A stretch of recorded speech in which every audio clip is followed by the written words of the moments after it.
Chapter 633. This year's rainy season wasn't long. It ended in less than 20 days. After the weather cleared up, the temperature rose rapidly.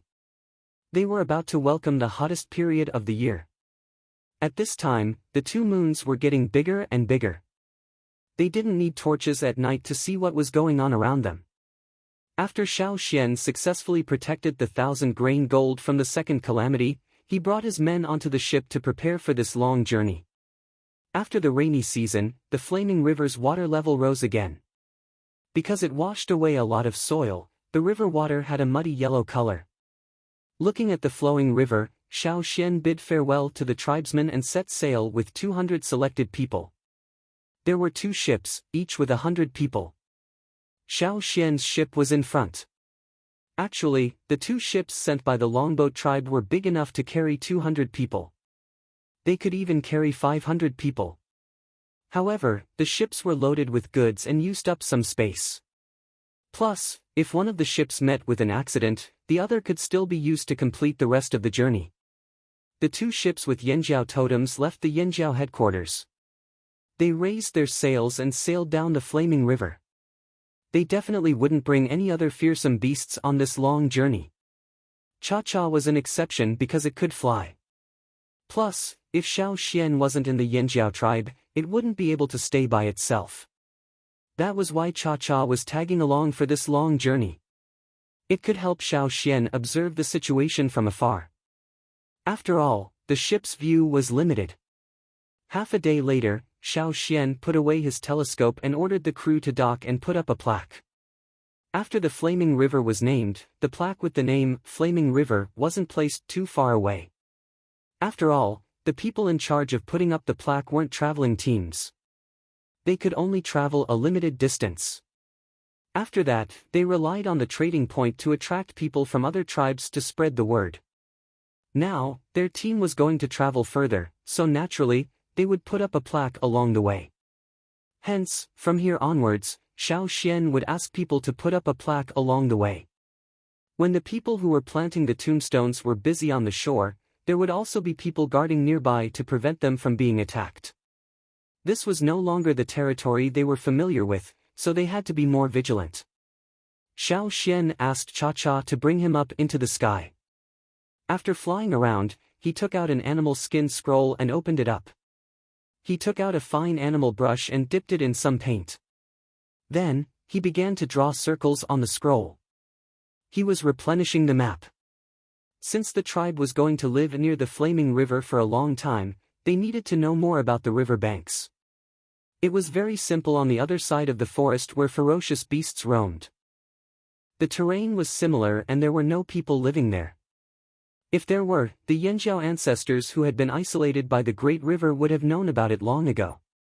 They wouldn't have not seen any outsiders for nearly 1,000 years. What Xiao Xian wanted to observe was the other side. Thanks to the disaster last year, the changes on both sides of the river were different. One side sank while the other rose, causing one side to be lower and the other side to be higher. Xiao Xian and the rest could only see the lower side from the boat. Fortunately, the lower side was also the side they needed to observe. It was far away from the ferocious beasts' territory and most of the tribes lived there. The boat also sailed downstream. After planting the tombstones, everyone rested for a while before continuing their journey. Their daily routine was more or less the same. Sometimes, they would meet some ferocious beasts that ran to the river to drink water. However, these beasts couldn't swim so they could only roar at Xiao Xian and the rest. After this, will there be more ferocious beasts that can swim across the river to the other side? Duo Li asked. Probably not. Tua didn't think so. The ferocious beasts in the forest know where the best place for them is. At most, they will run over because of an accident, but in the end, they will still return to the forest. Tua had a lot of experience so he could guess the habits of many ferocious beasts. No wonder there aren't many ferocious beasts crossing the river. Duo Li nodded. There are other reasons too.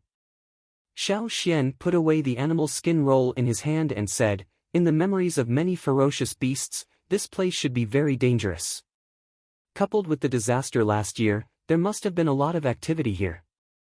The ferocious beasts that originally lived near the river bank may have left far away, just like the night swallows that used to live near our tribe.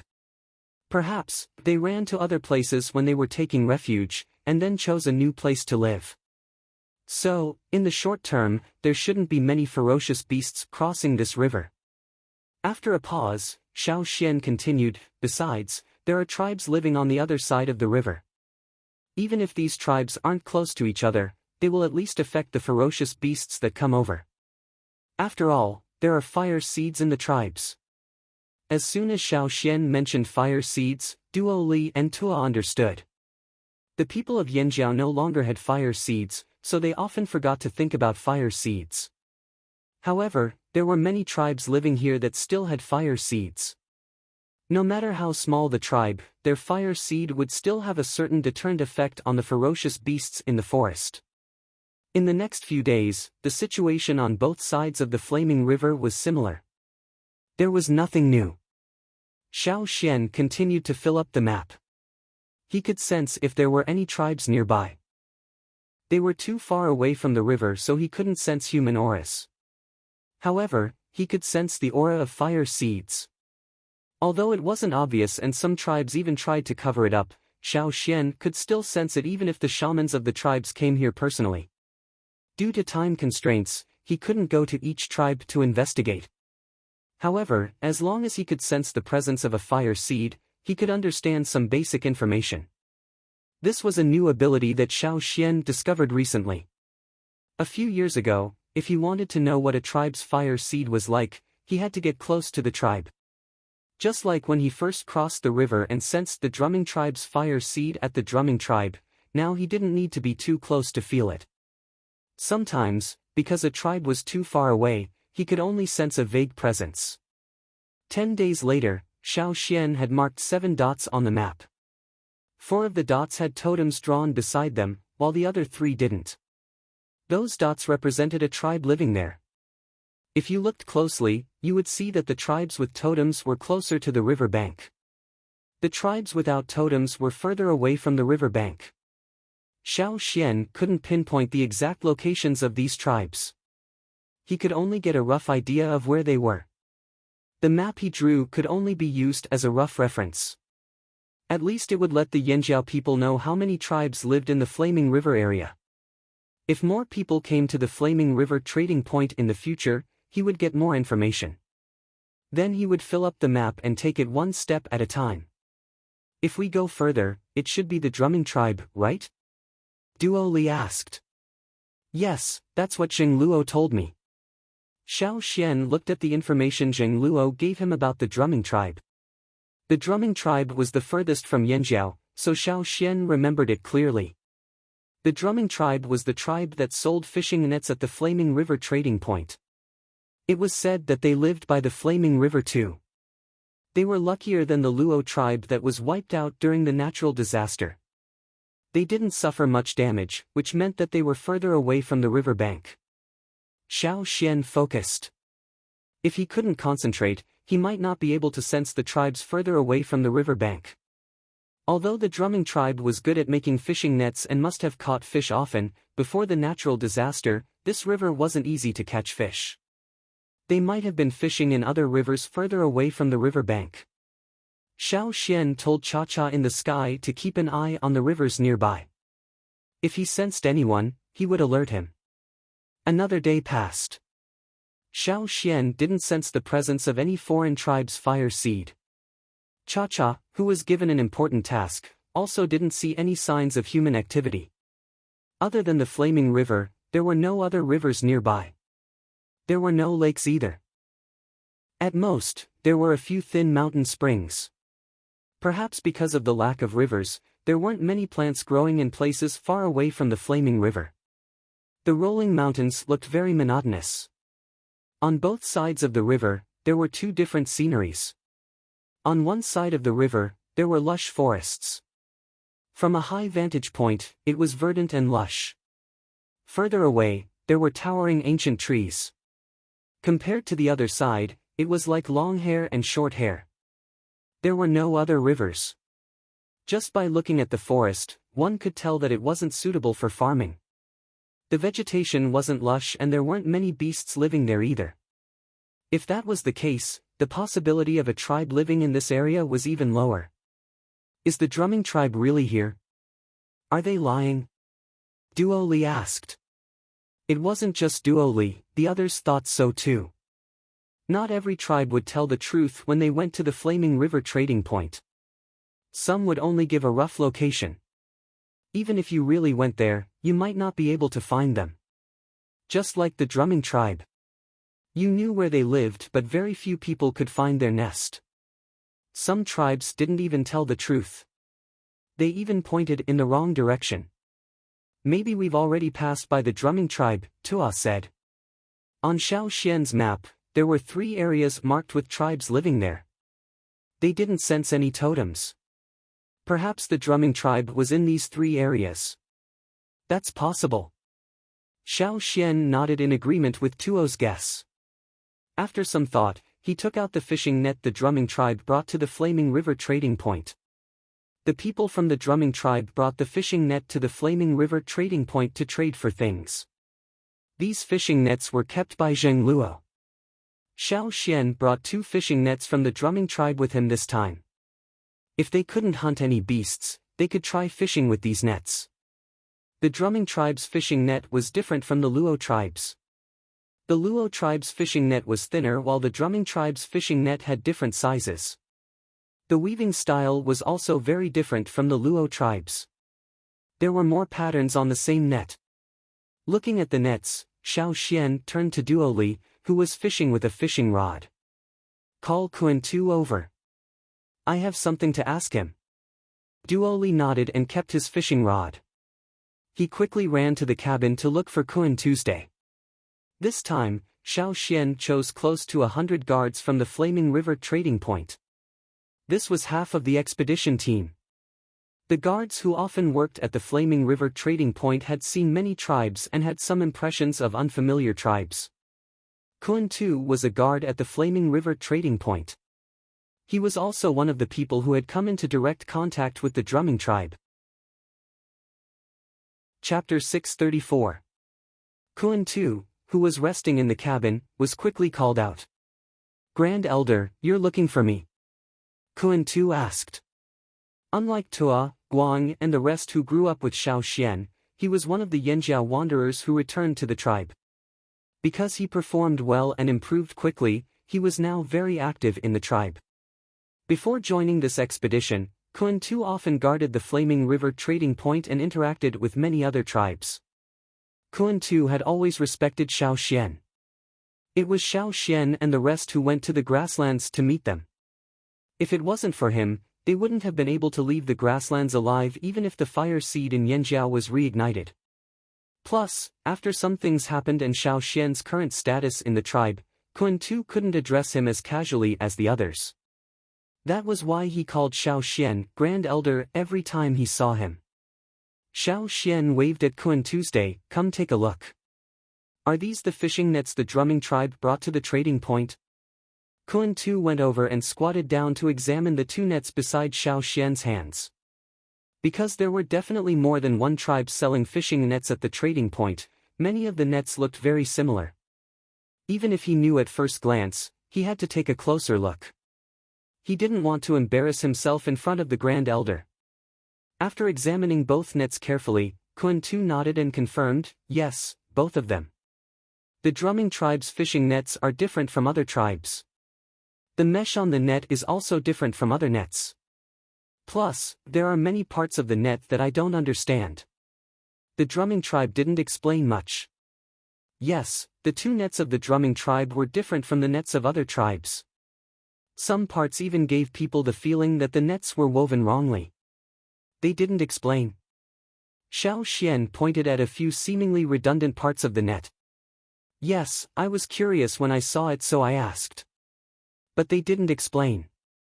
They only said it's like this when weaving nets. But... Kun Tu hesitated for a moment, then continued, I think there must be some other secrets. At that time, the people of the drumming tribe didn't look at me well. What's wrong? Duo Li and Tua were curious. I don't know if I'm right. I just feel like they're looking at me like I don't know what's good for me. Kun Tu scratched his head. Because they used to live in the grassland without the protection of a tribe, they had to rely on other tribes to live. It was inevitable that they had to act according to other people's wishes. Kun Tu was one of the more talented leaders among the Yanjiao wanderers in the grassland. He was more sensitive in many aspects, which was why Xiao Xian called Kun Tu over instead of others. So, at that time, although the people of the drumming tribe didn't show it on their faces and restrained themselves very quickly, he could still catch the disdainful look of country bumpkins who don't know what's good for them. In the Flaming River trading point, very few tribes would look down on the Yanjiao people. It was normal for them to dislike each other, but it was rare for them to look at each other with such disdain. Tell me about it. Xiao Xian's interest was piqued. To understand the people of a tribe, many details could be gleaned, and the tools they used was one of them. During that period of time, most of the tribes living in the Flaming River area were small tribes. Because of this, when they saw the Yanjiao army, they were even more nervous and uneasy. But whether it was Zheng Luo's or Kun Tu's opinion, the drumming tribe clearly did not belong in this category. Although the people of the Ji tribe were also surprised and curious when they were in the Flaming River trading point, they were more arrogant than the other tribes. Xiao Xian was not unfamiliar with this. Usually, tribes like this were the ones who had the upper hand in their own territory. They were not the ones who were oppressed. So the drumming tribe is definitely not a small tribe like the drumming tribe. Xiao Xian picked up a net and asked Duo Li, Tua and Kun Tu to pull it open. Then, Xiao Xian carried a wooden stake over. They had cut it down and left it to dry on the boat. When the time came, they would chop it up and use it as firewood. Xiao Xian single-handedly picked up a tree that was as thick as a person. He looked at the net that was more than 10 meters long that was pulled up by the three of them. If it was fully opened, the net would be more than 20 meters long, almost 30 meters long. Zheng Luo had only gotten these two nets not long before Xiao Xian left. He was too busy to study them, so Xiao Xian decided to give it a try. Looking away from the net, Xiao Xian looked at the wooden stake in his hand. Then, he used his knife to poke a few holes in the wooden stake and stuck a few branches in it. It looked like the horns of a deer. Then, Xiao Xian grabbed the wooden stake with horns on both sides and approached the net. When Xiao Xian first approached the net, he couldn't see anything. However, when Xiao Xian touched the net at the other end of the wooden pile and continued to move forward, the net that originally looked normal made a ping sound. It was as if a switch had been turned on. As it was turned on, the net began to change. Whether it was the three people pulling the net or the people around them, they all stared at the net. They saw that there seemed to be another net on the net. When the net maintained its original grid to block the prey, the hidden net began to shrink towards the spot where the prey hit the net. Because Xiao Xian's movements weren't fast, and he used his strength slowly, all the changes were clearly seen by everyone present. This. 2 nets. Isn't this a fishing net used to catch fish? How can this be? Everyone was astonished. After Xiao Xian continued to use his strength to push the wooden stake forward, the second net was finally pulled in. The second net was firmly tied to the wooden stake. The first net was like a bag that caught the prey that hit it, while the second net played a binding role. While trapping the prey, it also tied up the bag at the same time. Such a net, with dummy posts, is secretly set up on the path that the prey must pass. If the prey runs into it, or is chased by the hunters and runs into it, they will definitely be tied up. If a deer with horns hits it, its antlers will be tightly entangled, or even its neck. The more it struggles, the tighter the rope will get, and it might even be strangled to death. Xiao Xian said. Because he had some knowledge about lassos, Xiao Xian could see more clearly than the others. The people in the tribe also knew about this, so they did not doubt Xiao Xian's words. This net is used to catch deer, sheep and other prey of similar sizes. Xiao Xian concluded. He did not know what kind of plant this net was made from, but it had been refined to make it even sturdier. It was more than enough to catch normal beasts. It really isn't a fishing net. Duo Li was shocked. That means the drumming tribe doesn't necessarily live near the Flaming River. Maybe they don't even live near the Flaming River, but somewhere else inland. Tua pondered. No, they definitely live near the Flaming River, and they definitely aren't too far from it. Xiao Xian said with certainty. As he spoke, Xiao Xian picked up the second net. This net was different from the first one. The method of weaving and the straw rope were different as well. The first net was made from straw rope that was tightly woven and very sturdy. There was no way to find a gap in the rope. If a thorn wanted to pierce through the rope, it would take a lot of effort. But the second net was made from straw rope that was completely different. It was made from thin strands of plant material that had not undergone the weaving stage. He had Duo Li and the others pull up the net again. For the second net, Xiao Xian did not use a wooden pole to test it. Instead, he started from the food scraps. There were some leftover piranha bones there, which Duo Li had caught and roasted when he was bored. The piranha's large head and mouth full of sharp teeth were very recognizable. Xiao Xian broke off a piranha's skull. When it opened its mouth, the sharp teeth were very obvious. Xiao Xian placed the fish's mouth full of sharp teeth on the net and bit it. Then, he moved his jaws so it looked like he was biting the net continuously.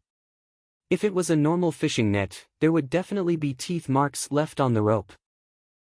If the net was not sturdy, it would be quickly torn apart by these piranhas.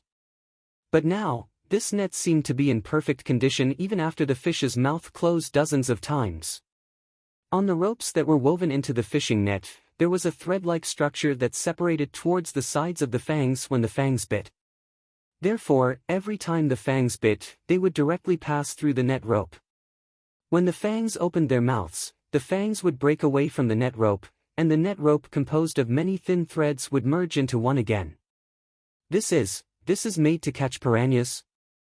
Duo Li curiously picked up the net again to take a closer look. He even found a fish head to test it out. It really is.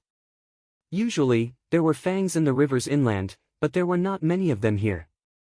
They were also of different species, so there was no need to specially weave a net like this to catch them. The most likely reason was that the other party made this net to catch piranhas in the Flaming River. After all, there were many piranhas here. The people of the drumming tribe are really good at weaving webs. Although he had never seen it before, Tua had to admit it. If it wasn't for Xiao Xian pointing this out, they wouldn't have been able to see it so quickly. If this fishing net gets wet, the rope will be slippery.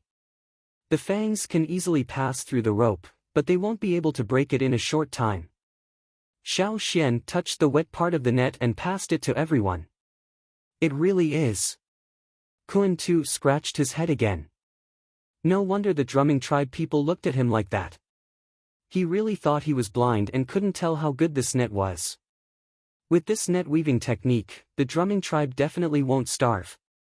In fact, they'll live a rich life, Xiao Xian said. But the drumming tribe isn't here. We followed the river and didn't see the drumming tribe. Otherwise, Grand Elder would definitely know. Kun Tu didn't understand. Since we still haven't seen them, then the drumming tribe might be even further away from us. Xiao Xian looked ahead. In the Flaming River region, even if they were far away, they would still know about the Flaming River trading point. Chapter 635. The drumming tribe's matter made everyone in the group take it seriously. If the drumming tribe wasn't an aggressive tribe, then it was fine. Even if it was just a small fight, it wouldn't affect Yanjiao. But if the drumming tribe was aggressive, then they had to be on guard. Of course, Xiao Xian didn't think that the drumming tribe was an aggressive tribe that stole other people's belongings for a living. If they specialized in stealing, then why would they have the time to improve their skills? Plus, if the drumming tribe was a high-profile tribe, why hadn't anyone heard of them before? Even Yanjiao's expedition teams had never heard of this tribe when they visited several large trading areas in the inland. The expedition teams had never even mentioned them before, so the Pu tribe didn't know of their existence either. Then, the most likely explanation for the drumming tribe was that they were far away, remote enough, and lived by the flaming river. They weren't high profile either. With this analysis, Xiao Xian felt a lot more at ease. The forest by the river started to become lush again. He didn't know if there would be any tribes in a place like this. Xiao Xian rode cha-cha in the air for a while before landing on the boat to replenish his map. Actually, there wasn't much important information. The only landmarks on the map were mountains and rivers. There weren't many mountains in this area anymore, but there was more and more water. Xiao Xian saw lakes and rivers in the air. There were more animals living in the forest too. Some were near, some were sharp, some were low, and all sorts of noises could be heard in the forest. Xiao Xian was replenishing his map in the cabin when he heard a commotion outside. Duo Li and the others must have caught a fish that they had never seen before. Otherwise, there wouldn't be such a commotion. There had been many similar incidents recently.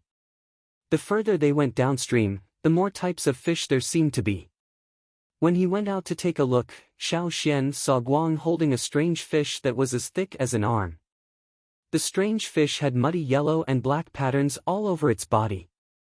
If it were to stop by the shore for a rest, it would be difficult to discover it. It had a suction cup-like mouth and its body was slippery. However, Guang was able to tightly pinch the bottom of the strange fish's head with one hand, so that the strange fish could only twist its body vigorously. In its suction cup-like mouth, many small hook-like teeth formed concentric rings that rotated like gears. However, it could not touch Guang at all. The teeth in his mouth could only rotate at a limited angle. After about 90 degrees, they would rotate back again. Dory took a wooden stick and stuck it into the fish's disc-shaped mouth. After a few moments, the stick was ground into sawdust. The strange fish also had two large fan-like pectoral fins, each of which could cover a person's face. However, when Guang grabbed it, the fins closed up, so it looked narrow and slippery.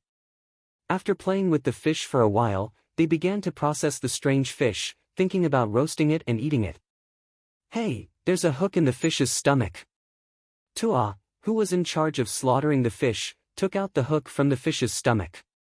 After washing away the bloodstains, the shape of the hook was more obvious. Tua passed it to Xiao Xian. It's man-made. The pinky-long stone hook had a curved tail and was polished to a very sharp point. The strange fish's mouth could crush wooden sticks, but it could not crush hard stones. That was why this clearly polished hook was left in the fish's stomach instead of being ground into sawdust. Is there a tribe nearby? Or did it come from somewhere else? Tua looked at the forest by the shore and guessed. The people in the group were more inclined to the former, so the people on the two boats were on high alert. Xiao Xian did not sense the aura of the fire seed. Even if there was a tribe, they had not encountered one yet. After another half a day, when Xiao Xian and the others were resting by the shore to put up a monument, the people who went into the forest to hunt found some traces, a broken pottery jar half buried in the soil. The pottery jar was very small, but very delicate. It was a painted pottery, but what made Xiao Xian more interested was the pattern on the jar. On the palm-sized pottery jar, the dark net pattern was drawn very carefully. It was obvious that the person who drew it must have been very attentive. It was not difficult to draw a net pattern, but it was difficult to draw an accurate and delicate pattern on a curved pottery. It was not easy, and a little carelessness could destroy the whole thing. On the pottery jar they found, there were hundreds of densely drawn lines on the curved surface. The lines were drawn very evenly and smoothly. The distance between the lines was very precise, as if it had been measured with a ruler. There was no sense of stagnation. One could imagine the skill of the person who drew it. In addition to those fine interlaced lines, there were some thicker arcs and ribbon-like stripes near the mouth and bottom of the bottle, as well as 2/3 of the body of the bottle. Apart from that, there was a dense interlaced net pattern. There was a strong contrast between the two. The contrast between the thickness and the thinness gave a very strong visual effect. Making pottery also required passion. In Yanjiao, the person in charge of making pottery was Xing. The longer Xing worked with pottery, the deeper his understanding. He once said that a pottery made with passion and a pottery made with perfunctory effort gave a very different feeling. Not to mention the shape of the pottery, just the pattern on it. Although the pottery jar in Xiao Xian's hands was damaged, the fine brush strokes were still clear after the soil was washed away. The visual impact was strong enough at first glance. Otherwise, it would not have been discovered by the Yanjiao people who were looking for food. At that time, the pottery jar was half buried in the ground, and there was grass around it.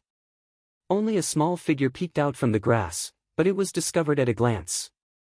It was obvious that this pottery was not made casually. When making it, the person who made it poured enough passion and patience into it, and focused on this palm-sized jar. Perhaps the things that were stored in it were very important. Did you find the totem? Tua asked. Xiao Xian shook his head. I don't know yet. Maybe we didn't find it, or maybe the totem is damaged or missing. Or maybe there is no totem on it at all. The possibility of the second and third guesses is higher. Since the person who made this pottery was serious, then they must have been more careful when they drew the totem, and the emotions they put in were stronger. If there was a totem on it, even if Xiao Xian had never seen the totem of the tribe who made it, he would have recognized it at a glance. We don't know what kind of tribe made this pottery. Could it be the drumming tribe? Duo Li said. Xiao Xian looked at the pottery jar in his hands, deep in thought. Duo Li's guess was also what he was thinking. Different tribes had different totem patterns and habits, so they had different preferences. For example, some liked cloud patterns, while others liked animal patterns. And now, the patterns on this pottery jar belonged to the network pattern. Clearly, this tribe preferred net-like patterns. The drumming tribe. It was possible. Xiao Xian did not throw the pottery jar away. He brought it back to the boat and let everyone look around to see if they could find any other clues. With more clues, they would understand more. Chapter 636. After discovering the reticulated clay jar, they continued to travel downstream. Xiao Xian sensed the presence of other tribes, but they were further away from the flaming river, so he couldn't tell what kind of tribes they were. The only thing he was sure of was that they weren't strong tribes. Otherwise, their fire seeds wouldn't be so weak that Xiao Xian couldn't sense them at all. When they were inserting the tombstones, they also found some traces of human life. However, very few people came to the riverside. Although there were traces, they were not new. Later on, the utensils and tools were found. There were also pottery and tools with patterns on them, as well as pottery and tools of other patterns. It was obvious that more than one tribe had been here before. There should be more tribes in the future. On the map, Xiao Xian marked the location of a tribe's fire seed on the animal skin scroll. Why don't we go and take a look? Duo Li asked Xiao Xian. If they could go ashore and find the location of the fire seed, they would be able to find out what kind of tribe it was. No need. Xiao Xian kept the map. We don't have to care too much about that. It's a waste of time to look for them one by one. The flaming river is very long and we don't even know if we can finish in time. We don't have to worry about those small tribes for now. Looking ahead at the flaming river, Xiao Xian said, also, I feel like there's a slightly bigger tribe up ahead. It was rare for Xiao Xian to say, slightly bigger. Most of the tribes in the flaming river region were small tribes with few people. Some tribes only had a few hundred people. It was pitifully small. Duo Li and the others didn't even know how these tribes survived until now. Hearing Xiao Xian say, slightly bigger tribe made everyone's spirits lift. Was there finally a slightly bigger tribe? If the tribes in the Flaming River region only had a few hundred people, they wouldn't be a problem for Yanjiao. However, the overall strength of the tribes in the Flaming River region was too weak. Even if they worked together, they wouldn't be able to take on a corner of the central region. Did you notice that the Flaming River gets wider as we go downstream? Xiao Xian asked. It's true. If Xiao Xian hadn't mentioned it, they wouldn't have noticed. Looking at the two banks of the Flaming River, they did seem to be a little further away. They had been walking on the side that was far away from the fearsome beast's territory. Now that they looked at the forest on the other side, the things there seemed to have become smaller. Just as Xiao Xian had said, the lower reaches of the flaming river had become wider. Xiao Xian roughly estimated that the distance between the two shores was definitely more than 1,000 meters. Moreover, Duo Li and the others had been catching more and more types of fish from the river. It wasn't just piranhas anymore. Fortunately, the boat could still sail normally in the river. There were no wood-eating insects or river beasts in the river. No, to be exact, it was just that there were no giant beasts living in the river in the past. However, it was unknown whether there were any ferocious beasts that entered the river from the land of ferocious beasts. The wider the river, the wider the living environment. Perhaps some ferocious beasts that liked water had already entered the river from the forest. Be careful. Pay attention to the movements in the water.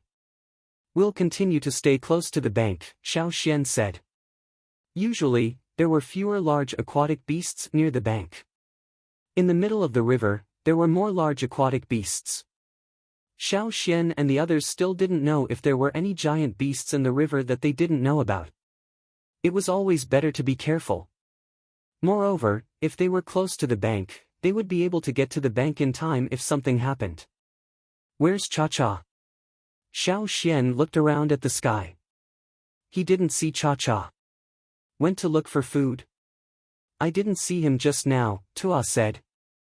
Xiao Xian didn't mind. It had been like this for a while. Every time he brought Xiao Xian up to the sky to observe, Cha-Cha would run away to play by himself. Perhaps he would go to scout ahead, or perhaps he would run to the forest near the land of ferocious beasts to look for food. At a certain section of the river downstream of Xiao Xian and the others. In the middle of the river, there was a wooden raft that was shaking violently. On the wooden raft, there was a young man with a face full of panic. He held on tightly to the raft to prevent himself from being thrown off.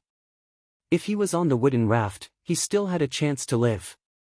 However, if he was thrown into the water, he would be finished. The reason why the wooden raft was shaking so violently was because there was something in the river pushing against it. On the bank, there were a few young men standing there and shouting. Even if they wanted to help, there was nothing they could do. They couldn't go into the water. If they went into the water, they would die. If they were swallowed by the fish in the river, they would also die. Shoot arrows? It was useless. The fish in the river was too smart.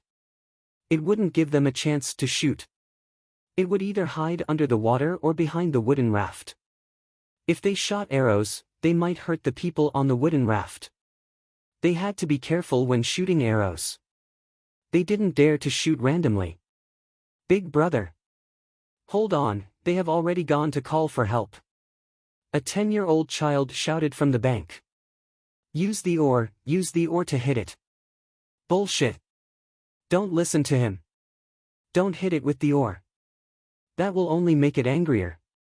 Bo Luo, hold on tight to the wooden raft. Hold steady and stall for time. Another slightly older young man hurriedly shouted. These people were so anxious that their faces turned ashen. They didn't even have time to wipe off their sweat. Throwing stones and hitting water also couldn't attract the attention of the strange fish in the river. Their original target wasn't the strange fish. It was another type of large fish that was about the length of 2 people. The net they made was specifically to catch that type of large fish. However, they didn't expect the strange fish to suddenly appear. Not only did it kill their prey, it almost ate them all. If it wasn't for Bo Luo attracting its attention, they wouldn't have been able to return to the bank safely. However, Bo Luo, who was on the wooden raft, wasn't lucky enough to reach the bank. He was pushed into the middle of the river together with the wooden raft. Also, the strange fish didn't attack with all its might. Instead, it swam around the wooden raft as if it was playing. Occasionally, it would hit the wooden raft, causing it to shake violently. The strange fish in the river probably lost interest in teasing its prey. It gradually floated up and revealed its body. Its brown striped skin looked like it was covered with a thick layer of hard scales. The reflection of the Yangguang made people feel cold. More than half of its triangular head was above the water. It was much higher than the people on the wooden raft. Its body was about 5 meters long, maybe even longer. Under the water, one could still see its swaying tail. The strange fish that had half of its body above the water seemed to be fearless. It wasn't worried that anyone would pose a threat to it at this time. Its three-petaled mouth had already opened. Then, it suddenly bit down on the wooden raft. Crack! The wooden raft, which was made of wood as thick as a person, was easily bitten open. Crack! Another mouthful went down. With every bite, the wooden raft would shake violently. The people on the wooden raft screamed in fear and retreated away from the strange fish. However, the wooden raft was only so big. Where could they retreat to? Shoot the arrows! Hurry up and shoot the arrows! The people on the bank shouted. We've already shot all the arrows. Throw stones. Continue throwing stones. No, it's useless. Why aren't my father and the others here yet? A girl wanted to cry. Not only her, but the others also felt the same. Who would have thought that they would meet such a powerful fish when they sneaked out to catch fish? They had never met such a powerful fish before. No wonder the elders in the tribe didn't allow them to get close to the water. They just wanted to catch a big fish to prove themselves. If they knew there was such a terrifying fish in the river, they definitely wouldn't have come here. This was simply courting death. The nets they made couldn't catch the strange fish at all.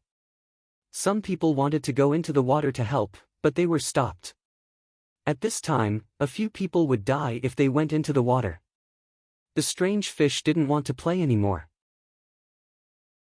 It wouldn't give them a chance to escape. In the middle of the river, the strange fish that had bitten half of the wooden raft was about to bite down again. After 2 more bites, it would be able to bite its prey. However, after opening its mouth, the strange fish suddenly stopped. It then dropped the wooden raft and immediately dived down. Chapter 637. Even though the strange fish reacted quickly, it was still too late. A gust of wind blew past. The surface of the river was cut open like a piece of cloth. The strange fish that had just dived into the water was caught and lifted up. Then, with a sizzling sound, the thick smell of blood filled the air. Bo Luo, who was originally on the wooden raft and wanted to jump into the river, felt a huge wave hit him. If he wasn't holding onto the raft with one hand, he would have been blown away. Bo Luo couldn't open his eyes because of the river water. There was the smell of blood in the air, and there seemed to be something else. When he opened his eyes, he saw something falling from the sky into the river in front of the raft. The waves from the impact made the raft shake even more violently. It was a strange fish that had been torn in half. After it fell into the river, the tail half sank and soon disappeared. The other half floated on the surface of the river but did not sink. Bo Luo could still see the 3-petaled mouth of the strange fish opening and closing, but it did not have the majestic aura it had before. It was barely hanging on to life. No matter if it was the people on the raft or the people on the shore, they were all shocked by the scene just now. Just now. What was that? Bo Luo, be careful. Run. Get into the water. Get into the water. The people on the shore suddenly shouted in panic. The person on the raft also felt as if he was being watched. When he raised his head, he saw a figure rushing towards him at an extremely fast speed. He didn't even have time to jump into the water before he was grabbed into the air along with the raft. Ah, Bo Luo looked at the surface of the river that was quickly disappearing. The fear and sadness in his heart turned into a cry of despair. The moment he left the mouth of the strange fish, he fell into the claws of a bird. The reinforcements had already arrived, but at this moment, they were helpless. They didn't even have time to draw their bows and arrows. With that kind of speed and that kind of size, it was definitely not a normal bird. That's a fearsome beast. The people who rushed over shouted. The people on the shore could only watch the big bird in the sky fly higher and higher. It flew further and further, and soon disappeared from their sight. Looking at the disappearing figure in the sky, a child who still wanted to run forward only regained his senses when he was forcefully pulled away from the shore. He cried, "Big Brother was caught by a fearsome beast." The people who rushed over retracted their gazes and panted. They were already fast enough, but they were still one step too late. "Didn't I tell you to stay away from this place? Are you all deaf? Do you want to die?" The leader of the group that came over was so angry that his beard stood up. He went over to slap them one by one, but he didn't hit the crying child. After all, he had just lost his big brother. "Bo Luo. He's gone," someone asked. "What else?" The middle-aged man in the lead tugged at the hunting net on his body in annoyance. "What else can happen after being captured by a ferocious beast?" As he said that, he looked at the river's surface of the river, Bo, of course, of the fish, of the fish, of the river, and of the fish of the fish. But looking at the movements in the river, there should already be small fish eating the carcass. They didn't know if the carcass would be able to float over before it was eaten. This was also the reason why they rarely went into the water. The river was too dangerous. When fishing, they used wooden rafts to set up a net and then reel it in at the riverbank. Once they left the riverbank, they had no advantage in the river. No matter how strong the net was, it couldn't make up for it. When it was close to evening, they carried the fish carcass that finally floated to the riverbank and walked back to the tribe. The atmosphere in the group was very heavy. There were also the sounds of children crying. They had also looked in the direction that the bird had flown. It was flying upstream. They held on to the mentality of just in case and searched upstream for a while, but they didn't find any traces at all. People who had come into contact with wild beasts knew what would happen to children who were taken away by wild beasts. Similarly, people who were taken away by fearsome beasts would only become their food. The group of people returned to the tribe in silence. At the entrance of the tribe, there was a huge net made of ropes. The center of the net was densely woven. The net was painted with dark paint. If one looked at it from afar, they would be able to see the pattern on the net more clearly. It was a totem. The intersecting lines looked like a net. When Bo Luo woke up, he felt as if he had been clawed by a fearsome beast.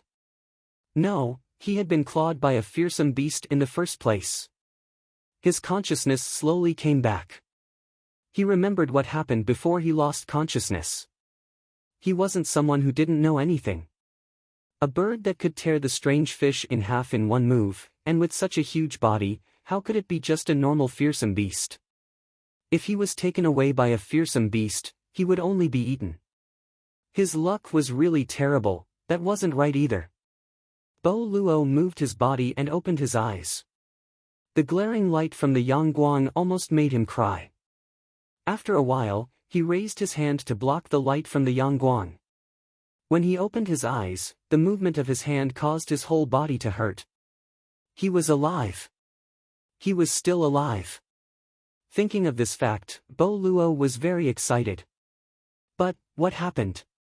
Without knowing the situation around him, he didn't dare to move.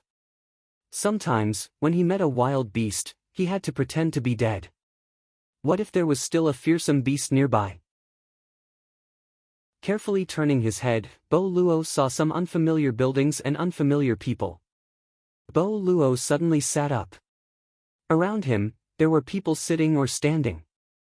They all looked at him with curious eyes. Whose house was this? There was the sound and smell of the river. Even if he hadn't seen the river yet, he was sure of it. Also, the house was shaking slightly, just like when he was standing on the raft. Floating on the water? Which tribe's house floated on the river? Bo Luo couldn't think of anything. Yo, you're awake? A man squatting on the ground and spinning a fishing rod looked at him with a smile. You saved me? Bo Luo asked. He had never seen these people before. They didn't look like people from any of the tribes he knew. He could tell just by feeling. These people looked very strong. Even the girl next to him, who looked about the same as his sister, was playing with a big river shell with one hand. It looked like she was just throwing a small stone. Although these people didn't look fierce, when they stared at Bo Luo, he felt like he was being stared at by a beast in the forest. He couldn't help but shiver. "You could say that," said the young man sitting on a short wooden stump. What did he mean by, "you could say that"? Bo Luo's excitement from finding out that he was still alive had subsided. His mind was racing as he looked at the people in front of him. How was he saved by these people? Did they fight with a fearsome beast?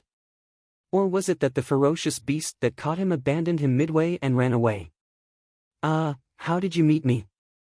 Did you see a very big bird? A fearsome beast. It must be a fearsome beast, Bo Luo asked. After he asked, Bo Luo realized that the atmosphere was strange. The people in front of him all smiled at him. He felt like something was wrong. Bo Luo scratched the goosebumps on his arms. Sensing something, Bo Luo turned his head and looked behind him. Then, he slowly raised his head. A big bird 4 times his height was standing there, staring at him. After a moment of silence. "Ah!" Chapter 638. Bo Luo was shocked by the scene in front of him. He thought that these people had saved him, but he didn't expect that these people were in cahoots with the ferocious beast that had captured him. Humans and ferocious beasts were in cahoots? It was hard to imagine. Bo Luo had always thought that he was a brave person, but from the incident when he was fishing to what he was seeing right now, each incident was more shocking than the last. Looking back at the people around him who were still calm, and then looking at the giant bird standing behind him, he wanted to scream again, but he still suppressed the shock in his heart. He took a deep breath, calmed down his turbulent emotions, and tried his best to calm himself down and think about what to do next. "You guys." Bo Luo pointed at the bird behind him and looked at the people around him. He suddenly didn't know what to ask. Seeing that he was shocked, Xiao Xian didn't beat around the bush and said, "Although I don't know what exactly happened, I think that it saved you." "Saved me? It almost ate me." Bo Luo was about to refute, but after thinking about it, he realized that it was true. If this bird hadn't appeared, he would have probably been eaten by the strange fish in the river. But why did this bird bring him here after killing the fish? Where is this? Who are you guys? Bo Luo stood up and looked around. Just as Bo Luo thought, they were still on the same river. "We are the expedition team from the Yanjiao tribe." Xiao Xian said, "We don't know where we are. We are just following the river downstream." Yanjiao tribe? Bo Luo was thinking about how to go back when he suddenly heard Xiao Xian's answer. He looked at Xiao Xian's group in shock. "You guys are from Yanjiao?" Seeing Bo Luo's reaction, Duo Li and the others were also curious. "You know about the Yanjiao tribe?" I've heard of you." Bo Luo looked at the people in front of him and didn't say anything else. The caution in his eyes was still there, but there was a hint of curiosity. "I heard that Yanjiao hosted a banquet to show off your wealth. Is that true?" Bo Luo couldn't help but ask again. He couldn't imagine that there would be a tribe that could hold a banquet. He didn't know what a banquet was before, but after listening to his father's explanation, he finally understood. Was there really a tribe that was that rich? Of course, and the banquet ended before the rainy season. At that time, only 24 tribes went over. After the banquet, when the Flaming River trading point opened, more tribes went over. Didn't your tribe go over to take a look? Duo Li grinned as he came over. It's over. Where is the Flaming River trading point? He actually went to so many tribes? Our tribe is too far away, so we couldn't go. Bo Luo's eyes dimmed. He wanted to see it too, but unfortunately, sigh. Which tribe are you from? If it's on the way, we can send you back, Duo Li asked. After some hesitation, Bo Luo said, I'm from the drumming tribe. My name is Bo Luo. The drumming tribe? It really was the drumming tribe. Before Bo Luo woke up, Xiao Xian and the others had already guessed Bo Luo's identity. Xiao Xian said that he was most likely from the drumming tribe. "You're from the drumming tribe?" Duo Li pointed at the two nets on the side. "That means someone from your tribe went to the Flaming River trading point." Seeing the two nets, Bo Luo's eyes lit up. He said excitedly, "My father brought those nets." After saying that, Bo Luo realized that he had said too much. His father had said that before they knew what the Yanjiao people were like, they had to be careful. Although these Yanjiao people had saved him, it was always better to be careful. The Yanjiao tribes seemed to be stronger than their own. Duo Li didn't seem to notice the wariness in Bo Luo's eyes. He continued, "Then why didn't you go with your father? Our Yanjiao's Flaming River trading point is very popular. Fearsome beast meat, fearsome beast hides, fearsome beast horns are all very famous." Hearing Duo Li's words, Bo Luo temporarily put his thoughts aside. "It's too far and the road is too dangerous. My father wouldn't let us go. Your tribe even sells fearsome beasts? That's amazing." "Hee, of course," Duo Li said proudly. He walked over and put his arm around Bo Luo's shoulder enthusiastically. They started chatting and briefly introduced the people around them to Bo Luo. He only introduced them by name and made a few jokes. As for their positions and abilities, he didn't say a word. When Bo Luo said that he had led a group of people to fish and encountered danger, he had attracted the attention of the strange fish himself so that the others had time to escape. Duo Li guessed that Bo Luo wasn't a normal person in the drumming tribe. Being able to lead a group of people to hunt, fishing was also considered hunting. The leader must have a certain level of influence and reputation in the tribe. If he wasn't strong enough, then he must have the influence of his elders. In the tribe, the higher the position, the greater the responsibility. When there was danger, the greater the pressure on their shoulders. In the tribe, there was no such thing as sacrificing a pawn to protect the general. When there was danger, the person with a high position had to stand at the front and block it. When they couldn't block it and had to retreat, they had to do the most dangerous thing. Bo Luo happened to be doing this kind of thing. That was why Duo Li wanted to talk to Bo Luo more. Maybe he could find out more. "We're almost there," Xiao Xian suddenly said. "What?" Bo Luo didn't understand Xiao Xian's words for a moment. Duo Li and the others also looked at Xiao Xian. Xiao Xian stood up. "We're almost there." "Really?" Bo Luo was instantly excited. Nothing was as happy as returning to the tribe alive. Duo Li jumped onto the mast and stood high up. He took out Xiao Xian's telescope and looked into the distance. There were too many trees and he couldn't see much at the moment. But since Xiao Xian said that they were almost there, then it must be true. Bo Luo was excited, but then he suddenly thought, these people had never been to the drumming tribe before. How did they know that they were almost there?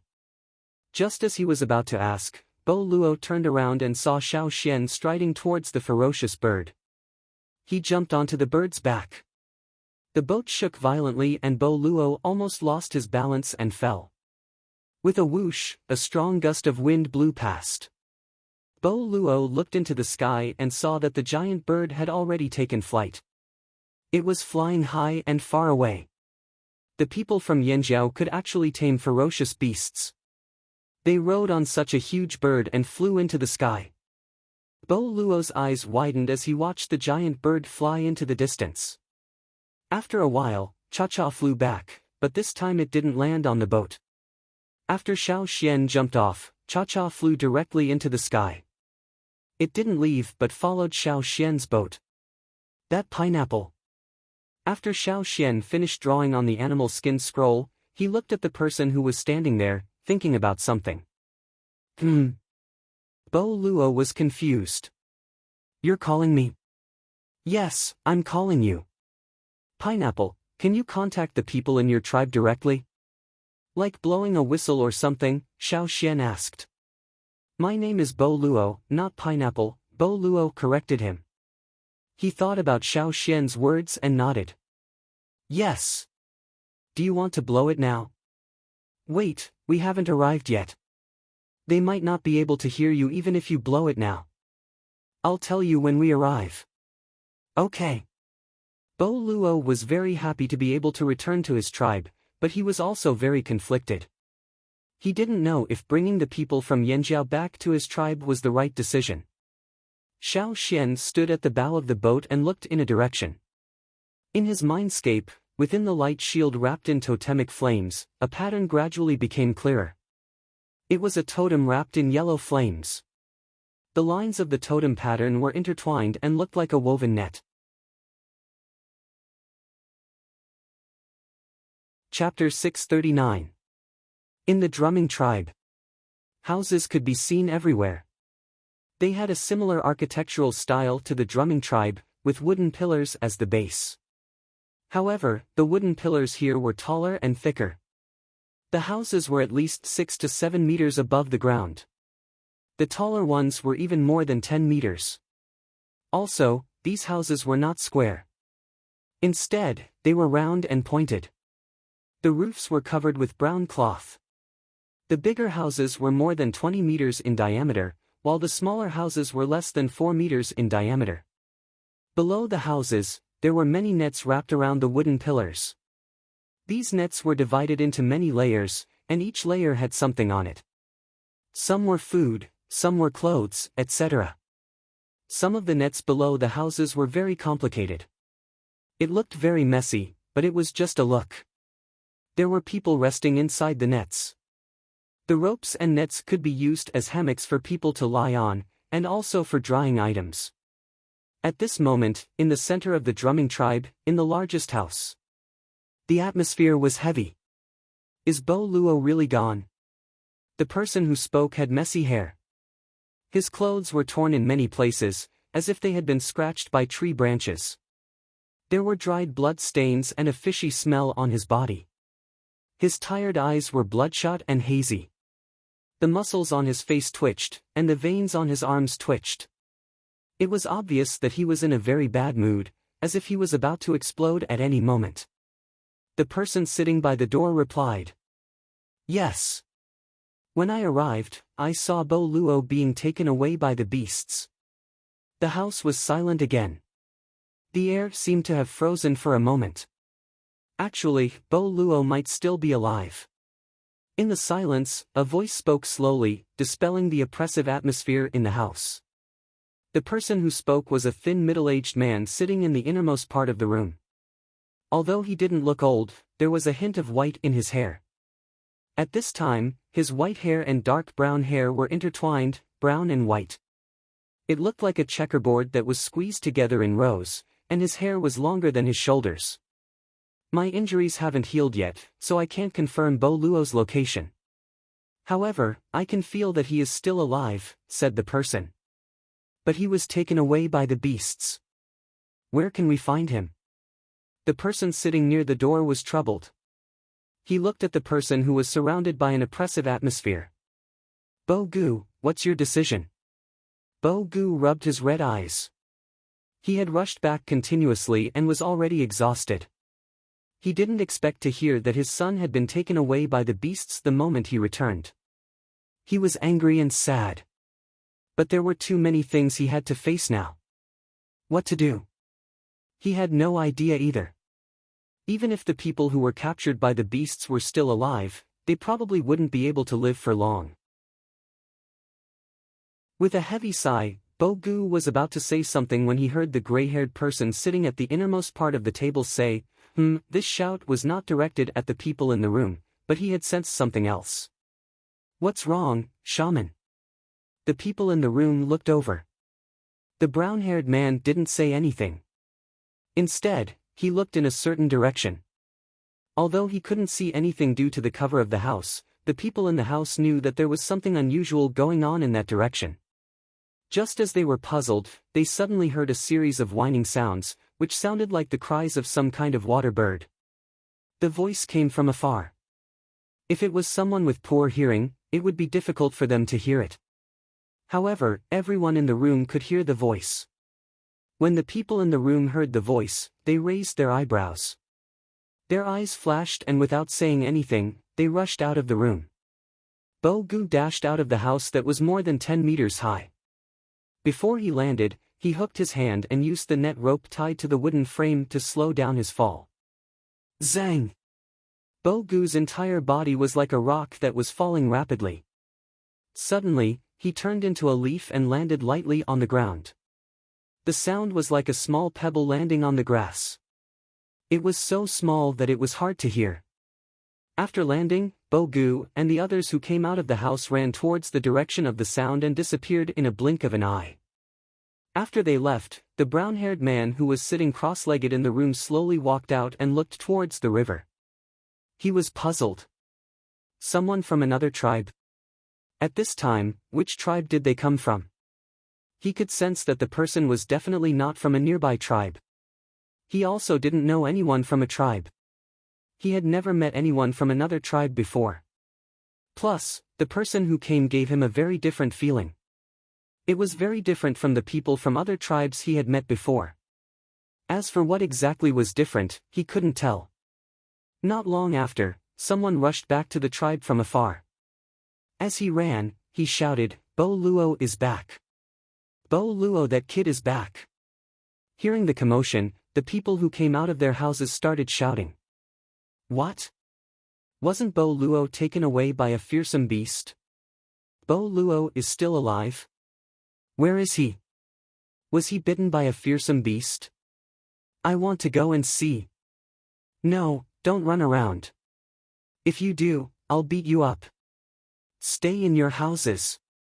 Ignoring the people who were talking, the person who came back ran directly to the biggest house. Using the net rope tied to the wooden frame, he jumped up as if he was stepping on a staircase. Shaman, someone brought Bo Luo back, the person said. Who? The Gu shaman frowned. Bo Gu said it was someone from Yanjiao. Yanjiao? So fast? The Gu shaman was surprised. Bo Gu just came back from Yanjiao's trading point. He didn't even have time to talk about what happened there, but someone from Yanjiao had already come to the Gu tribe's territory. When Xiao Xian sensed that the Gu tribe was getting closer, he let Bo Luo send a signal. Actually, Bo Luo already felt that the scenery on the shore was familiar. He had been here before when he went hunting. However, he knew that they weren't in the tribe's territory yet, so he didn't blow the whistle. Still, his uneasiness was greatly relieved. When Xiao Xian learned how to let Bo Luo blow the whistle, Bo Luo immediately blew a whistle that only the people of the Gu tribe could understand. The whistle was made from two thumbs placed together. Those who didn't know how to make it would have a hard time blowing it. Even if they did, they wouldn't be able to produce the same rhythm as the Gu tribe's whistle, let alone use this kind of whistle to send simple messages. Now that Bo Luo saw his tribesmen, his anxious heart finally calmed down. When he saw that his father was among the people on the shore, he was so excited that he wanted to jump onto the shore immediately. However, the Yanjiao's boat was still some distance away from the shore. Even though they were sailing close to the shore, it wasn't good to get too close. The water was shallow and dangerous. Most of the people from the Gu tribe were surprised to see these floating houses for the first time. Bo Gu had seen boats before. At the Flaming River trading point, there weren't only Yanjiao boats, there were also other tribes that went to the trading point via the waterway. That was why when he saw Xiao Xian's boat, Bo Gu didn't have much of a reaction. He was only surprised that Yanjiao had boats coming from downstream and arrived so quickly. There definitely wouldn't be any movement during the rainy season, so these Yanjiao people must have set off after the rainy season. It should be around the same time as when they came back from the trading point. However, they tried their best to get back to the tribe as quickly as possible. Sometimes they didn't even rest at night and half of them were exhausted by the time they got back. Those people were probably still asleep now. If it wasn't for Bo Luo, Bo Gu would be resting at home too. However, these Yanjiao people looked very energetic. Was it because of the boat? Bo Gu was deep in thought when he heard the Yanjiao's boat approaching the shore. He looked over. Bo Luo couldn't wait any longer. He jumped off the boat before it even stopped and ran over excitedly. He had survived a disaster and returned safely to the tribe. He even saw his father return. How could Bo Luo not be happy? However, what greeted Bo Luo was his father's fist. "You're disobedient. I'll teach you a lesson." Bo Gu swung his fist at Bo Luo, who was running over. While Bo Gu was scolding his son, Xiao Xian and the rest got off the boat. The Gu tribesmen who came to the shore stared curiously at Xiao Xian and the rest. Many of them were cautious and scrutinizing. At this moment, the Gu shaman also came to the shore. "Welcome to the Gu tribe." Xiao Xian looked at the Gu shaman, who smiled at them. Why did he feel like he didn't want to come? Chapter 640. Xiao Xian's intuition was right. The drumming tribesmen were slightly repulsed by them. As for why they didn't express it, it was probably because they were afraid of the Yanjiao tribe. Even though Xiao Xian's group saved Bo Luo, and even though Cha Cha captured him after saving him, they still saved him. However, the drumming tribesmen were very strange. They seemed to want Xiao Xian's group to leave as soon as possible. Xiao Xian could understand why they were repulsed by an unfamiliar tribe. Especially a tribe stronger than them, they would be wary of them. However, Xiao Xian felt that there was something else going on here. Even so, the drumming tribesmen still welcomed Xiao Xian's group to the drumming tribe's resting place. They were guests who had saved the drumming tribesmen before, so they couldn't draw a clear line between them.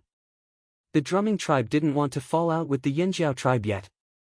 The drumming tribesmen were very cautious towards Xiao Xian's group of Yanjiao tribesmen.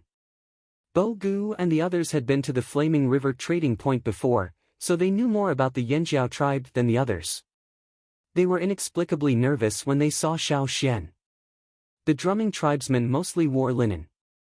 It looked like it was woven quite well, and the workmanship was exquisite. This was probably made by their own tribe, and it wasn't any worse than the ones made by the Rain tribe. However, their linen clothes were still wrapped with some unrefined, tassel-like hemp fibers.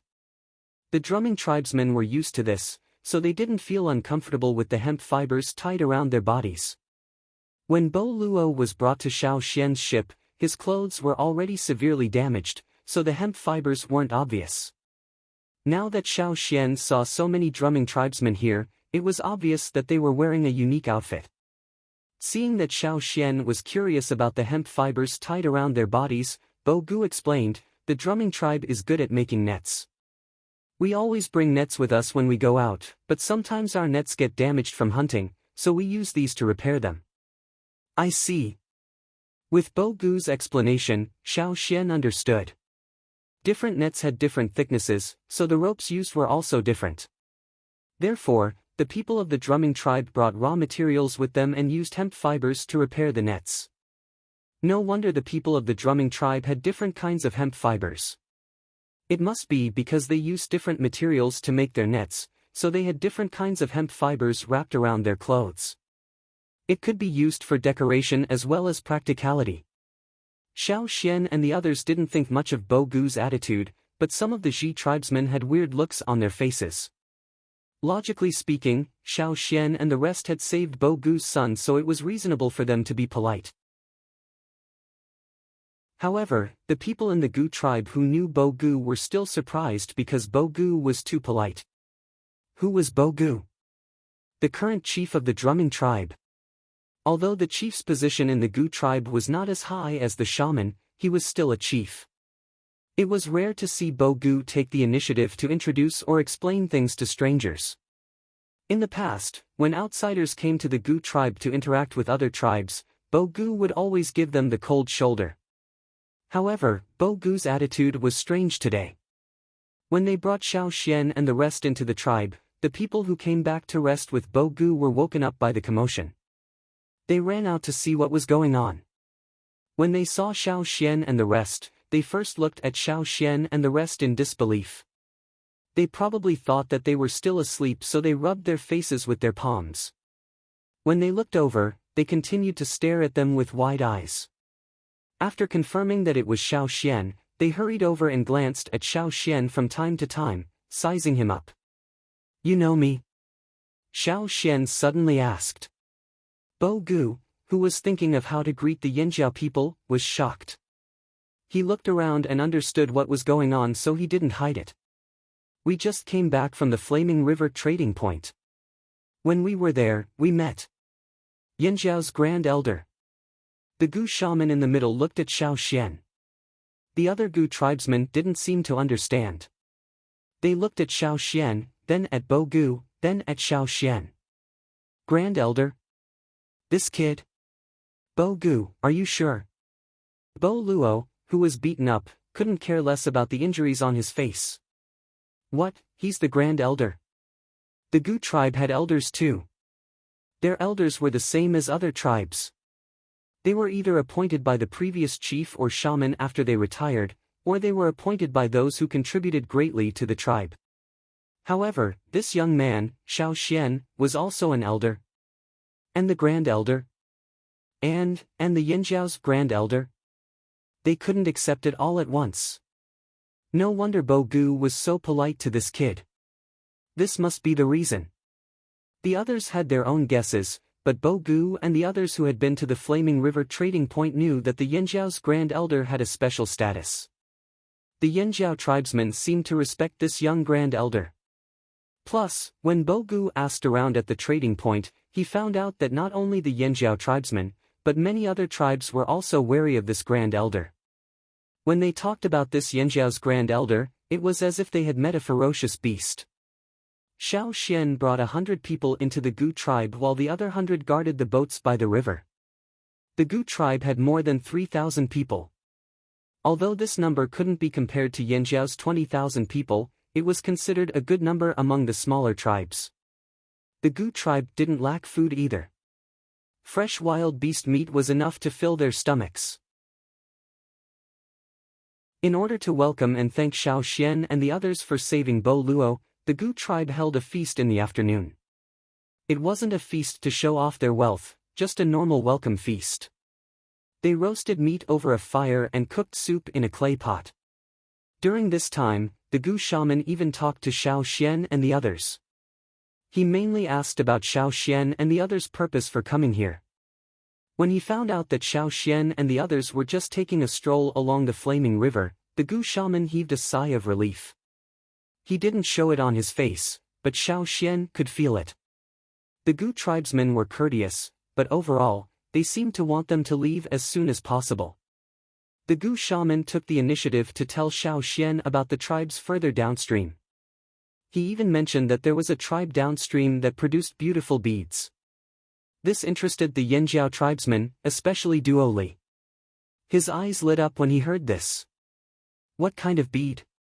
Duo Li asked. The Gu shaman took out a bead the size of a thumbnail from his pocket. "Cat's eye stone." Xiao Xian was surprised. He took the bead and examined it closely. It didn't look like it was made by humans. It looked more like it was formed naturally. However, these beads looked slightly murky and the eye in the middle was a little dim. This was enough to make Duo Li and the others, who came from the other side of the sea, interested. On the other side of the sea, because the slave masters liked all kinds of beautiful gemstones, these stones that couldn't be made into weapons were often more expensive than grains or animal hides. Seeing that the Yinjiao tribesmen were so interested in these beads, the Gu shaman's smile deepened. After the afternoon meal, the sky darkened. The Gu tribesmen began to head back to their homes. Xiao Xian and the others didn't stay in the house the Gu tribe arranged for them. Instead, they returned to the ship. Although it would be more comfortable to stay in a house, the Gu tribe's fire seed was still there. It wasn't as comfortable. That was why they returned to the ship to rest. However, when Xiao Xian and the others walked towards the river, the Gu shaman said, "Be careful in the water at night."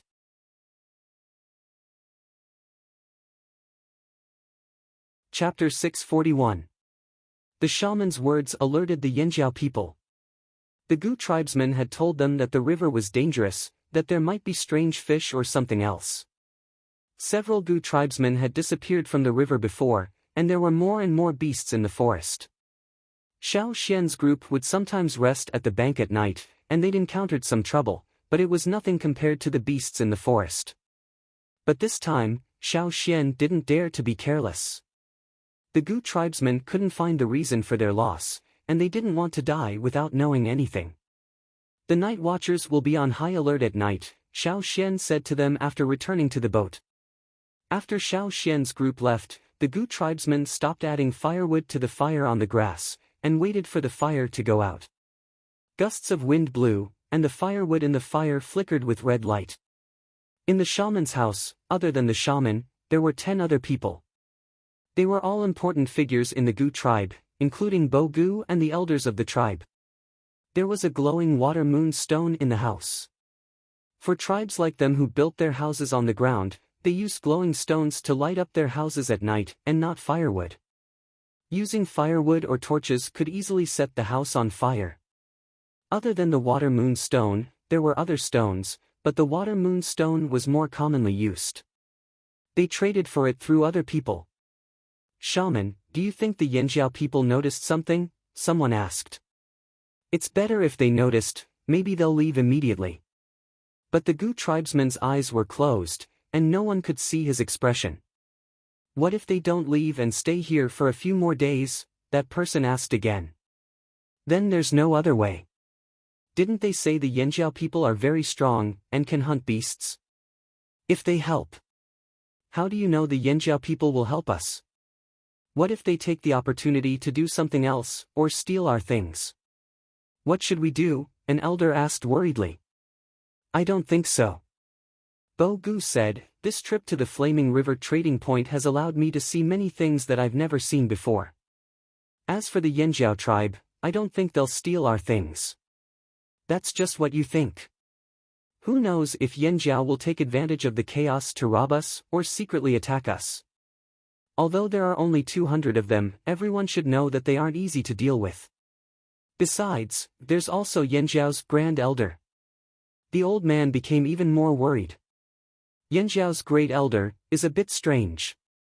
The shaman of the drumming tribe was confused when he heard them mention the Great Elder of Yanjiao. He always felt that the Great Elder of Yanjiao was different from the others.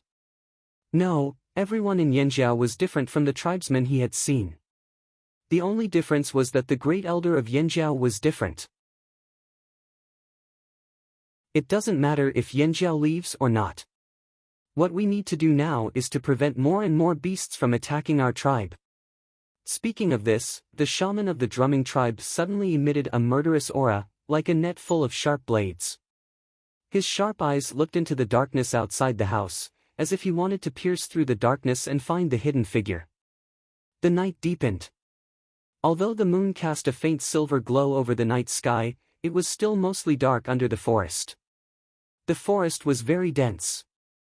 The trees near the drumming tribe's resting place were taller than their houses. The branches stretched out and blocked the moonlight, casting large shadows on the rounded roofs. The noise in the tribe gradually quieted down. Some people fell asleep while others kept their eyes open, listening to the sounds outside. In the forest, the guards were hidden, almost blending into the night. Even their breaths seemed to synchronize with the night breeze. On the boat by the river, the night watchers stared at the surface of the river while the people in the cabin rested.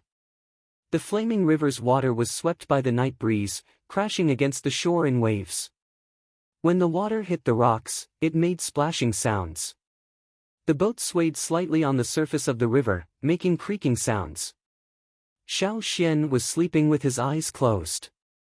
He suddenly opened his eyes, got off his bed and walked out of the cabin. The night watchers saw Xiao Xian come out, so they quickly asked, "Grand Elder, did you notice something? What did you find?" Xiao Xian asked. The night watchers looked at each other and thought for a while, then said, "I just feel that something is not right. There was a noise in the forest just now, it should be from the drumming tribe. Maybe a beast fell into the drumming tribe's trap and there was a short fight. But the beast probably ran away and there's no movement now. The river is not calm either. But we can't tell exactly where." The people Xiao Xian brought out were all experienced hunters. Their instincts were very sharp. Although they might not be very accurate, they could still sense the general situation. "What's wrong?" Tua walked out of the cabin and looked around. He suddenly said, "The river is very quiet." The night watchers said that the river was not calm, but Tua said that it was very quiet. This was not contradictory. It was because of this silence that it seemed strange. In the past, even at night, there would be fish floating on the surface of the river from time to time. The fish's tail would stir the water and make a sound. Some would even jump and then fall into the water and make a splash. There were also fish that would hunt for insects on the shore and dive into the shallow water to ambush and attack at any time. But now, there was no sound of fish hunting on the shore. There was no movement of fish floating on the surface of the river. There was no sound of fish jumping either. Other than the waves caused by the night wind, there was nothing else. Under this calm appearance, there was something else hidden. Xiao Xian glanced around the river and then looked upstream. "You guys stay here. I'll go take a look." As he spoke, Xiao Xian jumped off the boat and quietly went upstream along the forest. "I'll go too." Tua jumped off behind Xiao Xian. He did not hear any objections from Xiao Xian, so he continued to follow. It was too dangerous for Xiao Xian to go alone. If he followed, he could help. If it was completely dark, Tuo's movements would be greatly limited. But now the moonlight was getting brighter and brighter, so Tuo's vision would be less disturbed. This was also why Xiao Xian agreed to let Tua follow. The river bank was still some distance away from the drumming tribe's habitat. The fire seed aura of the drumming tribe here was also very weak. Xiao Xian shuttled through the forest on the shore, running and stopping. Under the cover of the rustling of the leaves in the night wind, he approached upstream. Tua was following behind Xiao Xian. Seeing Xiao Xian suddenly stop, he hurriedly stopped and gestured to Xiao Xian. "Is there a problem?" Xiao Xian signaled him to be patient and wait. Tua held his breath and carefully listened to the movements around him. The next moment, he suddenly felt his scalp go numb. The night wind seemed to have dropped to the freezing point, and a chill rushed up his spine, making him want to shiver. All the blood in his body was screaming that there was danger here. There was the sound of water not far away, as if something was coming out of the river. But when Tua was thinking about what to do next, that feeling quickly disappeared. The sense of crisis that made his back sweat gradually receded. Tua then carefully breathed. After the sense of crisis completely disappeared, there was a sudden rustling sound on the shore, as if something was walking on the grass. Tua stopped wiping his cold sweat and looked at Xiao Xian. "Should we do something?" There was no strong sense of crisis, so the sound just now should be from other nocturnal beasts. Tua did not need to worry about this. But Xiao Xian waved his hand and signaled Tua to continue to wait. The rustling sound disappeared, and the shore was quiet again. Xiao Xian moved closer to the riverbank, and then found a suitable place to hide in a tree. He let the branches cover his body, and through the gaps between the branches, he looked at the riverbank where he heard the sound of water just now.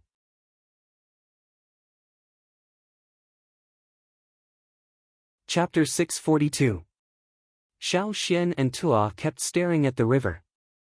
Tua Xiang was a little further away from the river than Xiao Xian. He knew the shortest distance he could get. If he got any closer, he might expose himself when that thing appeared again. Therefore, he didn't dare to take the risk. After hunting for so many years, he knew where the safe zone was for him to face different kinds of ferocious beasts. He didn't dare to take the risk. Sounds came from the direction of the drumming tribe. It seemed that the drumming tribe's patrols had encountered a ferocious beast, but that didn't draw Xiao Xian's attention. He still stared at the river. After about an hour, the area quieted down again with a slight sound of insects. "It's coming." Xiao Xian and Tuadu, who were hiding in the trees, felt their hearts tighten. Every pore on their body was forced to close, not letting out a trace of breath. Even if the wind could hide their scent better, in addition to smell, there were also people's aura and power fluctuations. They knew what kind of danger they were about to face, so they didn't dare to be careless. There was the sound of moving water. It seemed that something in the river was swimming towards the shore. The exposed part of the river had traces of water, reflecting the moonlight.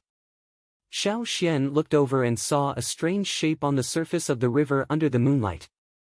For a moment, he couldn't tell what it was. He only knew that it should be a big guy, because behind the exposed part, there were long water ripples on the surface of the river.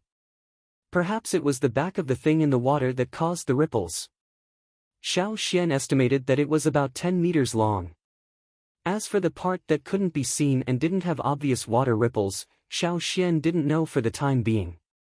He didn't dare to look over there recklessly. Smart fearsome beasts were very sensitive to sight. Xiao Xian paused and looked over from another angle. This time, Xiao Xian was really shocked. The river and leaves had disappeared. Only the stones and branches showed different shades of gray. The world seemed to have shed its skin, leaving only a faint shape and an obvious skeleton. On the other side, a huge beast skeleton was approaching. How big was it? Xiao Xian couldn't be sure, but judging from its bones, it was more than 20 meters long. Just by looking at its skeleton, it looked like an elongated lizard. However, its neck was much longer than a lizard's, so much so that its head was above the surface of the water while its body was completely underwater. Its thick hind limbs were folded backward, and its body swayed like a crocodile. The bones of its forelimbs were thinner than its hind limbs, and when it swam forward, its head. Xiao Xian looked around. In his field of vision, there was not only the head of the giant beast, but also the bones of an even smaller beast. However, the smaller skeleton was still in the mouth of the giant beast. When the giant beast was about to reach the river, Xiao Xian lowered his gaze and stopped looking in that direction. The next moment, Xiao Xian felt as if a fierce and sharp gaze had swept past him. Although the gaze was invisible, Xiao Xian felt as if an invisible cold blade had brushed past him.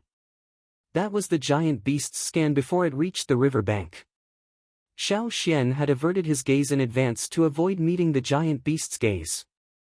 Once their eyes met, no matter how well Xiao Xian hid, he would not be able to avoid that giant beast's detection. This was Xiao Xian's intuition. That giant beast definitely had that ability. After hunting fearsome beasts for so many years, Xiao Xian rarely had this feeling. That giant beast was undoubtedly a fearsome beast. It came from the forest on the other side of the river, but compared to the fearsome beasts that the Yanjiao hunting team hunted on a daily basis, Xiao Xian felt that this fearsome beast would be even more difficult to deal with. It wasn't that he hadn't hunted larger fearsome beasts before. During the Flaming River Grand Banquet, the beast bones used as decorations, the beast teeth used as decorations, and so on all came from giant beasts. However, Xiao Xian had a feeling that this one would be even more troublesome. If he wasn't careful, he might even lose his life. The two men hiding in the tree didn't even dare to breathe loudly. It was as if they had turned into stone. After that gaze scanned the area and found no abnormalities, it came to the bank. Xiao Xian looked over and saw that the giant beast hadn't come to the bank yet. It had only placed the smaller beast in its mouth on the bank. Because its large body couldn't be completely hidden in the shallow water, Xiao Xian could see its body above the water surface even without his special vision. Its body was covered in patterns like the water plants in the river. The color of its back and belly was different too. Even though its torso wasn't completely exposed, one could tell by looking at its neck. Its dark back with inconspicuous patterns and its lighter belly. This combination of colors was a camouflage for its upper and lower body. It would be harder to spot it when it swam in the river. Its body wasn't smooth and its protruding parts were wet. They reflected the silver moonlight and seemed to carry a metallic chill. Its head wasn't large compared to its body and looked like a slanted shield. There was an elongated hard bone above its head. It looked like a horn but wasn't as distinct as a horn. Although Xiao Xian still couldn't see the giant beast's full appearance, based on what he could see and its skeleton, he could deduce that this was a powerful hunting beast. Such a powerful fearsome beast was sneaking around the river bank in the middle of the night. What was it afraid of? Or did it have other motives? It had a mouthful of sharp teeth, but it didn't use much force when it held the small beast in its mouth. Xiao Xian could tell that it was avoiding hurting the small beast. If that was all, one would think that it was a mother beast carrying its young. However, that wasn't the case. Xiao Xian didn't know whether this giant beast was male or female, but he was sure that the small beast in its mouth wasn't of the same species as it. That small beast wasn't a cub either.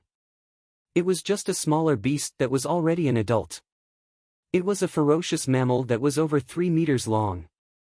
Xiao Xian had hunted one in the forest before. It wasn't a gentle beast. On the contrary, this kind of beast was very cruel and bloodthirsty. The small beast in its mouth didn't move at all. Its limbs were stiff as if it was dead. After the giant beast put it down on the bank, it looked in a direction on the bank. Xiao Xian's eyelids twitched. That was the direction of the drumming tribe. Did they have a grudge with the drumming tribe? The river disappeared for less than a year. How did the drumming tribe provoke such a fearsome beast? The giant beast looked in that direction for a long time, then its eyes suddenly swept around. The murderous aura that suddenly burst out was several times stronger than before it reached the bank. The night wind seemed to be disturbed and the leaves in the forest were blown up. There was dead silence all around. Swoosh swoosh, the sound was very soft, but it was particularly prominent in the dead silence. Those with good hearing could hear it immediately.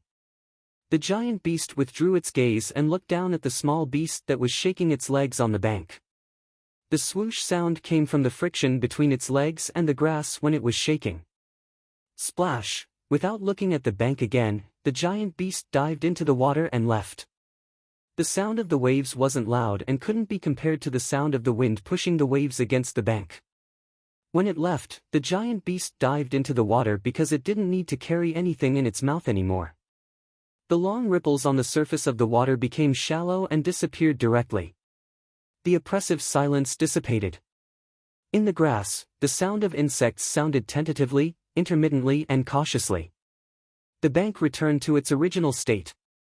The small beast that was lying on the grass turned over and rushed into the forest like the wind, for fear of losing its life if it was too slow.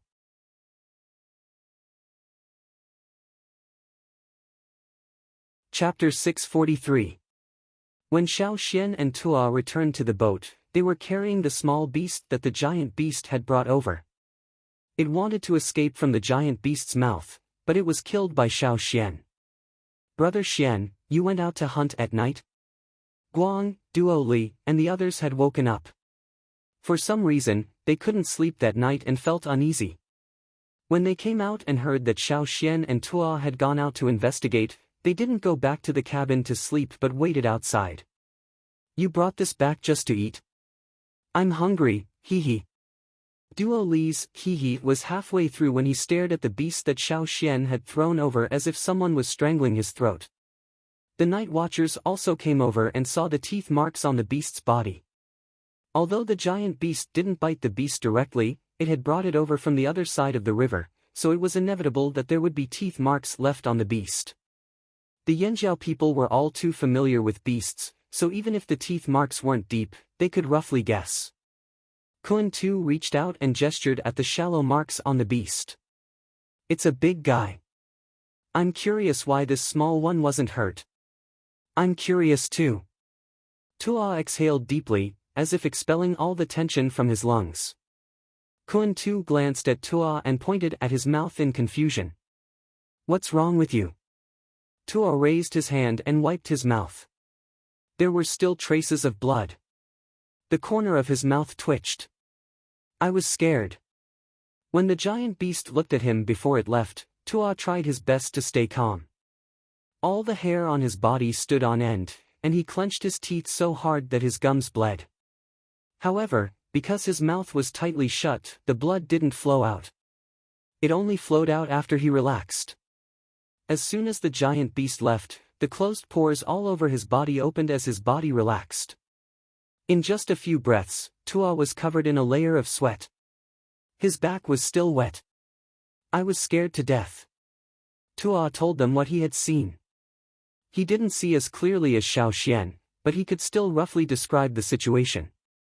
"Brother Xian, what do we do with this one?" Guang gestured at the beast with his knife. "Do we eat it?" "No, let's keep it. I'll bring it to the drumming tribe tomorrow to talk to them." Xiao Xian said. "What do you want to talk to them about? Don't they want us to leave as soon as possible?" Duo Li was reluctant. He was interested in the beautiful beads that the shaman of the drumming tribe had mentioned, but he also noticed that the shaman of the drumming tribe was trying to drive him away. "I want to know too, how did the drumming tribe in such a big way?" Xiao Xian couldn't figure it out. Moreover, the people of the drumming tribe didn't seem to want their help. They didn't even want others to know about this. That night, the atmosphere by the river was very strange. Although Xiao Xian and Tua had already left, they knew that the giant beast was still moving. It didn't stop moving the beads. It wasn't until dawn that the tense atmosphere relaxed. Fish started swimming around the river. The beast that Xiao Xian killed did not know how to swim, and the giant beasts had brought them here for other reasons. The drumming tribe must have known the answer to that. The next day, Xiao Xian only brought a dozen people to the drumming tribe. They carried the beast they killed last night. "Is your chief here? I need to talk to him." Xiao Xian asked the people guarding outside the drumming tribe. The other party didn't expect the Yanjiao people to come again. They didn't dare to delay. The Yanjiao tribe was bigger than theirs. After reporting to the tribe, the other party came back and brought Xiao Xian's group to Bo Gu's house. The beast Xiao Xian was carrying attracted a lot of attention. Although to Xiao Xian's group, it was just a small prey, but in this place where even fearsome beasts were hard to come by, this beast was already very eye-catching. They had never seen such a beast before, not to mention how easily Xiao Xian carried it. It was as if he wasn't carrying a 3-meter-long beast, but a small piece of clothing. The rumors of the Yanjiao people being strong were true. Some people thought to themselves. Bo Gu frowned when he saw the beast Xiao Xian was carrying. However, he still spoke politely. "Were you all okay last night? Where did you hunt this beast?" "I hunted it last night." Xiao Xian threw the beast on his shoulder in front of Bo Gu and didn't say much. A few people who were close to Bo Gu came over and squatted on the ground. They used their hands to touch the beast that had been dead for a long time. They looked at each other and didn't say anything. They wanted to ask Xiao Xian something but didn't know what to say. Bo Gu closed his eyes and seemed to be thinking about how to reply. When he looked up again, he said to Xiao Xian, "There have been more fearsome beasts around here recently. It's better for the Yanjiao people to leave quickly. We hunt more fearsome beasts in Yanjiao than we eat grains." Xiao Xian looked at the people from the drumming tribe. Seeing that they still didn't want to say anything, he didn't force them. "Okay, since you said so, we won't stay any longer. This beast is for you all." Xiao Xian told the others to leave the drumming tribe. Before Duo Li left, he looked back at the people from the drumming tribe. He said to Xiao Xian, "They want to hunt fearsome beasts. We have a lot of experience. Why didn't they ask us for some advice?" Then, Duo Li asked, "Are we leaving now?" "Why? Do you have any ideas?" Xiao Xian glanced at Duo Li. "Hey, I'm just curious. How will they deal with this?" Xiao Xian thought for a moment and said, "Maybe they'll make a move soon. It'll be a big one." "Really? Why don't we stay for a few more days and see how they deal with this big problem? I still don't know how other tribes hunt." Duo Li's eyes lit up. He was even more excited than when he saw a gem. It wasn't just Duo Li. The other people from Yanjiao were curious too. Watching others hunt was an effective way to learn more about them. Sometimes, it was even more convenient than fighting them directly. They really wanted to know how the drumming tribe fought. They didn't have much strength. Did they just rely on nets and stone tools? While the Yanjiao people were discussing if they should stay and watch the show, Bo Gu looked at the beast on the ground with a gloomy face. He raised his hand and signaled for everyone to disperse. Then, He walked to the wooden frame under his house. The net wrapped around the frame blocked the view from the outside. Bo-gu walked to the center of the frame and stomped on it 3 times. It seemed like a casual stomp, but every time he stomped on it, a wave of air would spread outwards, causing the grass on the ground to sway. After 3 stomps, Bo-gu stood there and waited. When he felt the force under his feet, he took a step back. Where Bo-gu was standing, a thick round wooden cover opened.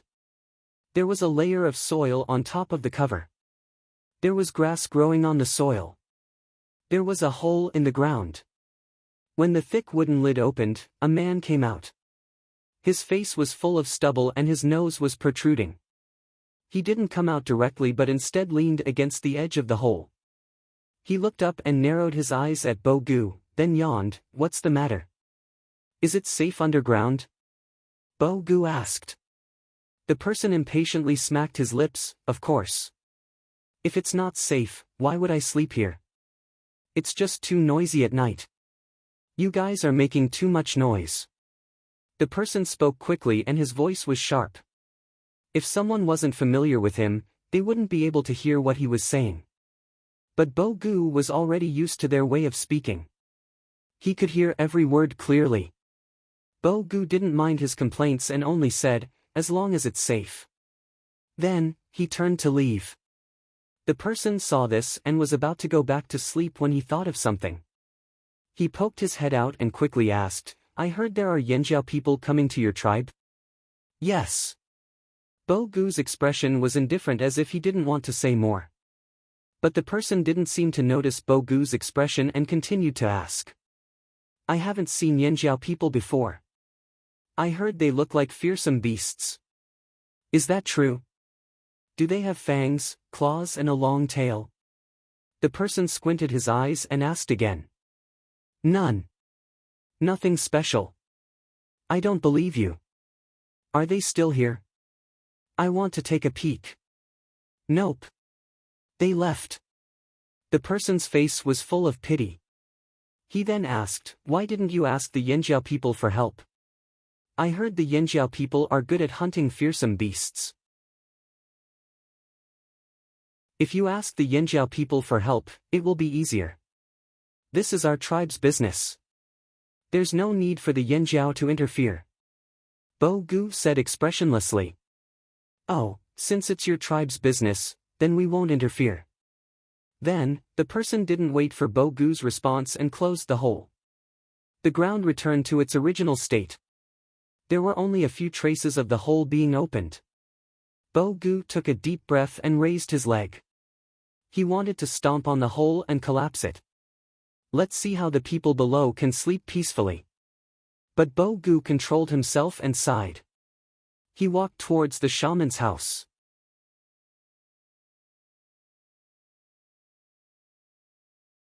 Chapter 644. Xiao Xian and the rest didn't stay at the Gu tribe for long. It was obvious that the Gu tribe was on guard against them. "Grand Elder, are we really leaving like this?" Kun Tu looked back at the Gu tribe after boarding the boat. He wanted to see what the Gu tribe was going to do next. "There's no point in us staying here. The Gu tribe won't make a move because of us." Xiao Xian gestured to the people behind him to get ready to depart. "Plus, I feel like the Gu tribe is preparing for something big." "Something big? What big operation?" Duo Li and the rest who were whispering turned to look at Xiao Xian. "How would I know?" Xiao Xian said and continued to work on the map. The sails were raised and the 2 boats on the shore creaked as they left the shore and continued down the flaming river. Although the boats left, the people on the boats were distracted and kept looking in the direction of the Gu tribe. Their understanding of the drumming tribe was limited, and they knew that there were many things they hadn't seen yet. Especially when they heard Xiao Xian say that the drumming tribe would soon take action, they were all itching to speak. They wanted to go back and see what the drumming tribe would do, but they didn't dare to say it out loud. Sigh. Duo Li scratched his head and went to sleep. It was his turn to keep watch tonight.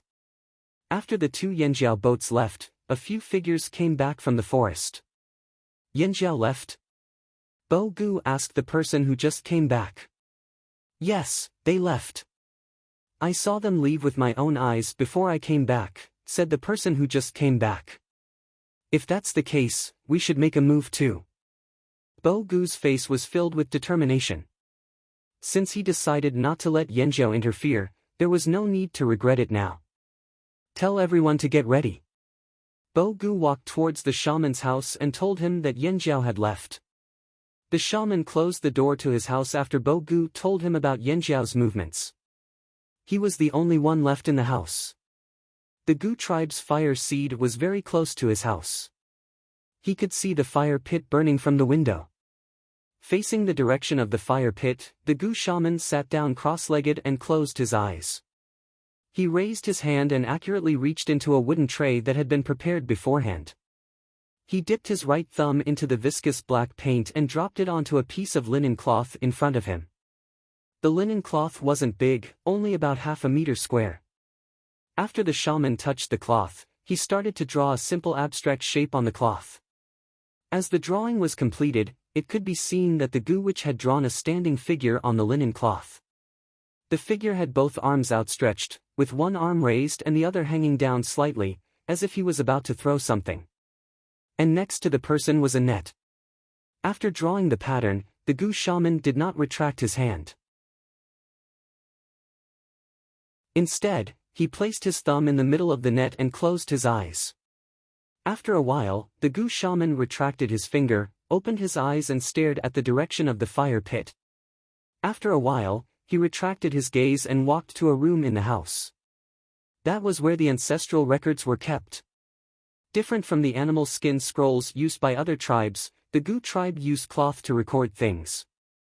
They used their own techniques to weave cloth with unique patterns. The cloth was processed, from the material to the crafting, it was different from the usual cloth. Even after thousands of years, it still retained its original softness. The shaman didn't look at anything else. Instead, he walked to a short table. There was a scroll on the table. He found this scroll when Bo Gu left and would look at it every day. Opening the scroll, the shaman looked at the drawing on it and sighed. In this part of the scroll, there was an abstract drawing of a giant beast and some people pulling a net to hunt. For it to be recorded and passed down to the future generations, there must be a great meaning behind it. The hunt recorded must be a great one. If Xiao Xian was here, he would definitely notice that the giant beast drawn on the scroll was very similar to the giant beast he saw at the riverbank that night. Even if it was just an abstract drawing without any painting skills, as long as he saw it, he would associate it with the giant beast he saw that night. But this scroll was left behind by the Gu tribe's ancestors 1,000 years ago.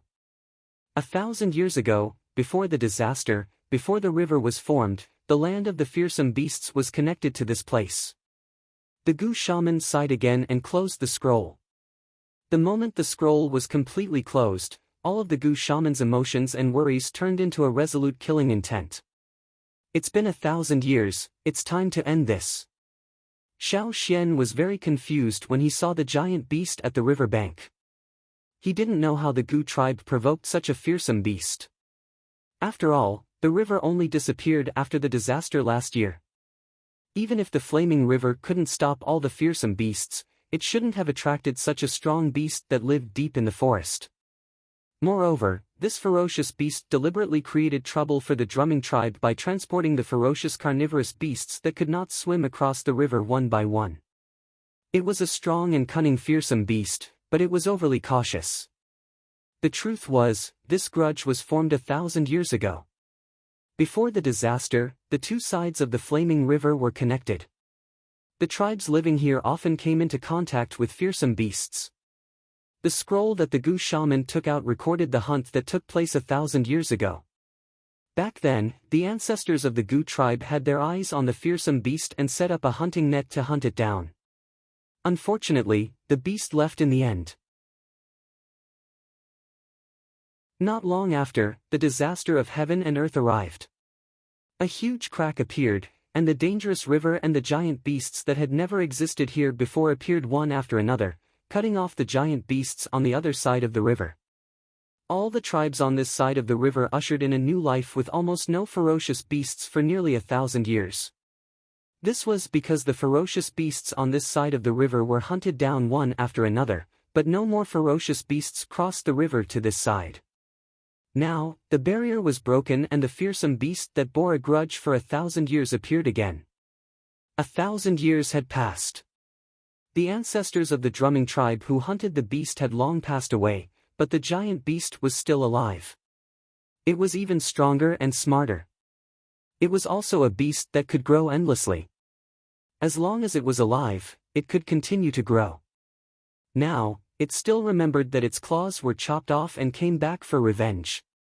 Why was it so cautious? Even if it was much stronger than before, it was still cautious. Even after 1,000 years, it would still instinctively feel fear when it sensed the aura of the Gu tribe's fire seed. After all, it was almost caught by the ancestors of the Gu tribe and even had half of its claws chopped off. Not everyone in the Gu tribe knew about this secret. Only a few knew because they didn't want to cause panic. After all, they hadn't encountered fearsome beasts for many years. The Gu shaman was worried that this would cause panic in the tribe. The fearsome beast wouldn't make any big moves in a short period of time, so the Gu shaman decided to wait for Bo Gu's return. At that time, Bo Gu was on his way back from the Flaming River trading point, so Bo Luo naturally didn't know the truth. If Bo Gu was in the tribe at that time, even if he didn't tell his son everything, he would have hinted at him and stopped him from going to the river. When Bo Gu returned, some of the core members of the tribe also knew the truth. However, from today onwards, the Gu shaman would tell every Gu tribe member about the fearsome beast's origins. As for why he didn't let Yanjiao interfere, it was because the Gu shaman felt that this was the Gu tribe's own business. This involved the ancestors of the Gu tribe, so it was their responsibility to complete the unfinished task left behind by their ancestors. The person who left behind that note was the Gu shaman of that generation.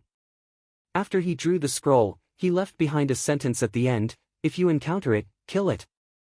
Back then, the shaman of the Gu tribe probably felt that the fearsome beast was a threat to their tribe. Unfortunately, the disaster brought about a natural barrier in front of them and stopped them from completely solving the problem. Knock, knock, knock. Someone knocked on the door, pulling the shaman back from his thoughts. From this rhythm and strength, the shaman knew who it was. Even if he didn't hear the voice, he knew who it was. He could sense every Gu tribesman. There was a reason why shamans were so important in the Gu tribe. "Come in." The murderous intent in the shaman's eyes faded as he walked out of the room calmly. It was the chief of the Gu tribe, Bo Gu. He knew that the shaman should have made his decision by now. Before every hunt, the shaman would perform a divination to decide if and when to hunt. Sometimes, he would even decide which beasts to hunt and how to hunt. Bo Gu was here to find out the answer to the shaman's divination. "Shaman, how is it?" Bo Gu asked. 3 days later. The answer was concise. "Understood. I will send those who can't participate away in 2 days."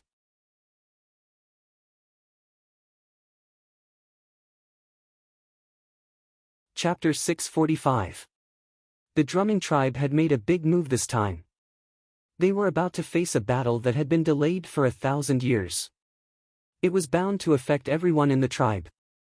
In order to prevent the weaker ones from getting hurt, Bo Gu went to make arrangements after leaving the shaman's house. Their core battlefield was where their tribe was located. The drumming tribe was one of the few tribes that used their own place as their battlefield. If they wanted to evacuate everyone who couldn't participate in the battle, they would have to evacuate everyone from their tribe's territory. Bo Gu's plan was to let those people leave through the tribe's underground cave and then find a place to hide. The people weren't strong in battle, but they were good at finding a place to hide. Bo Gu had seen the person who came out of the ground under his house before. The tribe wouldn't participate in the battle, but they would help the drumming tribe send the people away. Hence, in the next 2 days, there were many pregnant women and children carrying bags going into the cave under Bo Gu's house. They would leave through the cave and the tribesmen would lead the way for them. In these 2 days, there were more fearsome beasts in the area, especially those patrolling at night. They could even hear the clear sound of waves coming from the river bank. Now that the beast was no longer hiding, the drumming tribesmen wouldn't go near the river bank. They would only guard the borders of the tribe and hunt down the beasts that intruded. On the third day, the drumming tribe was very quiet. There weren't any children playing around and no one was running around. When the sun was high up in the sky, the shaman walked out of his house and walked towards the fire pit. The other drumming tribesmen also came out of their houses and gathered around the fire pit. Before the hunt began, they had an important ceremony. To the drumming tribe, the net was a tool and also a religion. Perhaps people from other tribes didn't think much of a net, but every time before and after a hunt, the drumming tribe would hold a special ceremony. Just like the Flaming Horn tribe's mobilization meeting before a hunt, there would be a sword cleansing ceremony after the hunt. The drumming tribe did the same. The more important the hunt, the more complicated the ceremony was. To many tribes, they only needed people, tools and strength to hunt. But the drumming tribe thought that it was more than that. For them, there was one more important and necessary procedure before a major hunt, a ceremony.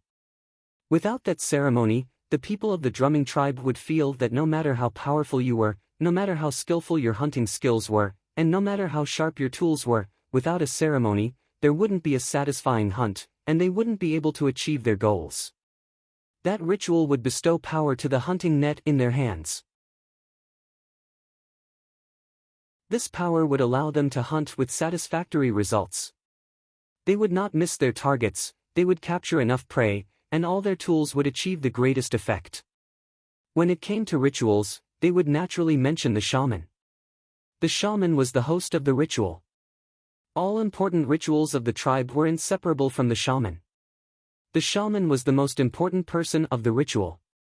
Without the shaman, the ritual would not exist. The hunting net could not be given power, and the hunting operation would end miserably. It could be said that in the eyes of the drumming tribe, hunting was a witchcraft operation. The witchcraft would decide the time and method of hunting. The drumming tribe's main hunting method was net hunting. The shaman played a crucial role in net hunting, which was why the shaman of the drumming tribe had a high status, while the chief's status was far lower than the shaman's. They could do without a chief for every important operation, but they definitely couldn't do without the shaman. When the Gu shaman came to the fire pit, Bo Gu and the others were already there. Inside the fire pit, there was a pile of hunting nets that filled the fire pit. The nets piled up like a small hill, blocking the fire seed from the fire pit. They didn't burn because of the fire seed in the fire pit. If you looked closely, you would notice that the nets piled up in the fire pit were different from the ones the drumming tribe usually used. This was because the beast they were about to hunt was much stronger than the ones they usually hunted. Ordinary straw nets couldn't stop the beast's footsteps at all, let alone kill it. Therefore, they used the best nets they could make this time. Every year, they would gather raw materials for this kind of net during the appropriate seasons and store the hemp fibers. When it was needed, they would take out these precious materials to weave the highest level hunting net. Are you ready? The shaman shifted his gaze from the fire pit to Bo Gu and the others. Yes. Bo Gu looked at the people gathered. These were all the participants of this operation, a total of 1,300 people. More than half of them would be in charge of the outer perimeter. Most of them were beginner totemic warriors, while the other half would be in charge of the inner perimeter. Most of them were intermediate totemic warriors, while the experienced ones would be in charge of the inner perimeter. If that's the case, the Gu shaman's face turned serious. Cast the nets. Everyone lined up in a long line. This wasn't the first time they did something like this, so they didn't need to say much. Bo Gu, who was the first on the left, walked towards the fire pit. He stopped in front of the fire pit and stretched out his hand. The Gu shaman took out a long and thin leaf. The leaf was thin and brittle, as if it would break if touched. The Gu used 3 fingers to pinch the leaf, and with a wave of his hand, the withered leaf was like a thin, sharp knife, slicing through Bo Gu's palm. Blood followed the path of the leaf and slid down Bo Gu's hand into the fire pit. The whole process took less than a breath's time. Bo Gu stepped to the side and the second person stepped forward. Just like Bo Gu, he stretched out his hand. Everyone who participated in the battle would drip their blood into the fire pit.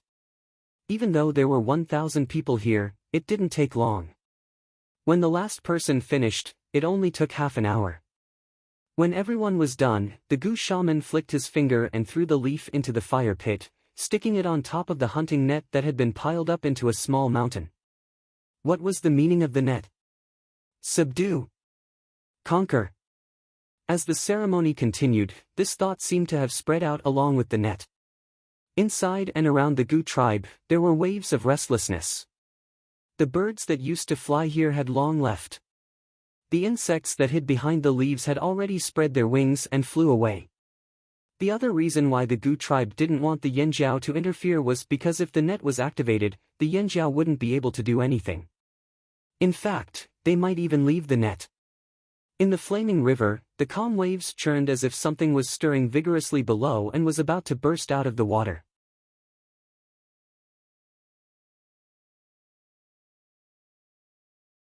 Chapter 646. When the ceremony was over, the sun was still high up in the sky, its scorching rays shining down on the ground. The people of the drumming tribe were already covered in a layer of dense sweat, but they didn't even have the mood to wipe it off.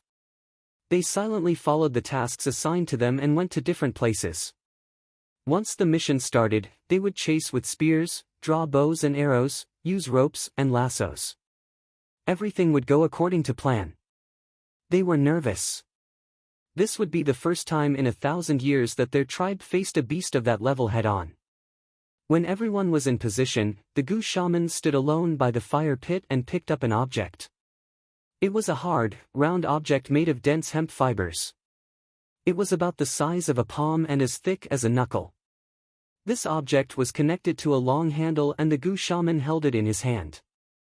He raised his arm and pointed the object in the direction of the flaming river. He moved it slowly until he reached a certain spot. The Gu shaman paused and looked in that direction. His gaze was like a sharp knife, piercing through the forest and shooting towards the flaming river. The Gu shaman maintained his position and did not move. The net that was piled up in the fire pit behind him had already been taken away. There was only a small flame in the empty fire pit, like a flower blooming in the middle of a flower bed. Whoosh, the flame flickered. Then, there was the sound of waves crashing against the shore from the flaming river. The sound of water splashing against the forest could be heard too. It's here. The Gu shaman tightened his grip on the handle again. He was nervous too, but as a shaman, he couldn't panic. He had to stay calm. The reason why he decided to make a move today was because he predicted that today would be the best day to make a move.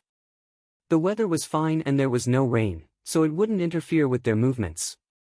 The air humidity was just right, neither too humid nor too dry. This would allow the soldiers to maintain their best condition. Most importantly, the success rate of attacking on this day was the highest. As the saying goes, the right time, the right place, and the right people were all indispensable. The beast wouldn't come out during the day. Even if it didn't want to wait any longer, it would choose to attack at night. However, the Gu tribe was greatly restricted at night, so the shaman had no choice but to lure the beast over at this time of the day. The method he used to lure the beast out was just a secret technique of the drumming tribe to increase the hatred in the beast's heart. Once the hatred in its heart multiplied, the beast's caution would no longer be able to hold back its anger and it would lose its rationality. The sound of splashing water grew louder and louder. Even though the trees were blocking their view, the Gu shaman could still guess what was happening by the riverbank from the sound of the splashing water.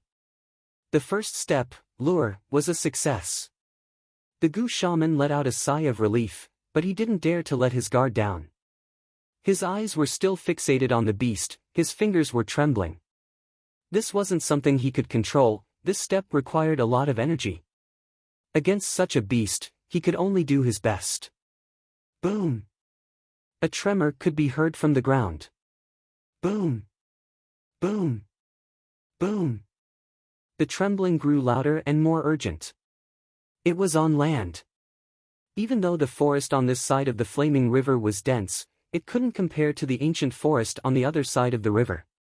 Due to the tribe's efforts to survive, there weren't many ancient trees here. This kind of forest was an obstacle for the giant beasts. It couldn't even move through the gaps in the forest. The beast's huge body charged forward like an armored car, knocking down all the obstacles in its path and stepping on them. Taking a deep breath, the Goo shaman spat out a word, chase. The voice wasn't loud. Generally speaking, people who were a little far away couldn't hear it at all. But at this time, the warriors of the drumming tribe who were lying in ambush all heard this command. The word chase rang in their minds. Goo hid in the forest and watched as the beast finally showed itself. A drop of sweat rolled down his forehead and his heart pounded. This was the first time he had encountered such a huge beast. He had seen beast horns in Yanjiao's Flaming River trading point, but even if they still had traces of the beast's aura, they were still dead. No matter how shocked he was, he didn't panic. And now, they were facing a living, powerful giant dire beast. Don't panic, stay calm, stay calm. Goo's trembling arm quickly calmed down. He drew the bow and released the arrow in one go without any hesitation or doubt. He was as confident and decisive as he used to be when he hunted. The Goo tribe warriors who were hiding in the forest followed suit after Goo's attack. Many of them were still intimidated by the beast, but it didn't matter. This was just the beginning. No matter how hard it was, they had to face it. This beast had been using the smaller beasts to test them. Weren't they using the beast's caution to improve themselves? The small beasts that appeared a few days ago allowed them to get used to it. They now knew how to deal with beasts. They weren't like their ancestors from 1,000 years ago. They didn't have much experience with beasts. If it wasn't for the disaster last year, they would have continued to be isolated from the beasts. But now, they had to face a new environment. This was their first hurdle. Gritting their teeth, the people of the drumming tribe adjusted their totemic power to the peak, trying their best to stimulate all the power in their bodies. Dozens of figures darted through the forest like shooting stars. Every time they moved, there would be arrows aimed at the giant beast that seemed to have cast a solid shield all over its body. Dang! Dang! Dang! Dang! The arrows hit the beast's body and made metallic sounds. The behemoth's slightly long neck seemed to be a flaw, but it was still tightly protected by its armor-like scales, which made it easy for hunters to choose to attack. The stone arrowheads hit the beast's scales. The arrowheads broke and the arrows were blocked. The beast's body was unscathed. At most, there were only some light scratches. The beast shook its head to avoid the arrows aimed at its eyes. Its pupils were sharp and cold like a sword. It looked around with madness and anger. After being angered by the Goo shaman, it looked even more ferocious. Every single scale on its body seemed to exude a thick murderous aura. In its half-open mouth, its sharp teeth tore apart the tree branches that it was biting. The tree branches became extremely fragile and were easily crushed. With just one move, the people of the Goo tribe knew that there was a huge difference in power between the two sides. If they used the traditional hunting method, it wouldn't be a battle to the death. It wasn't easy to succeed.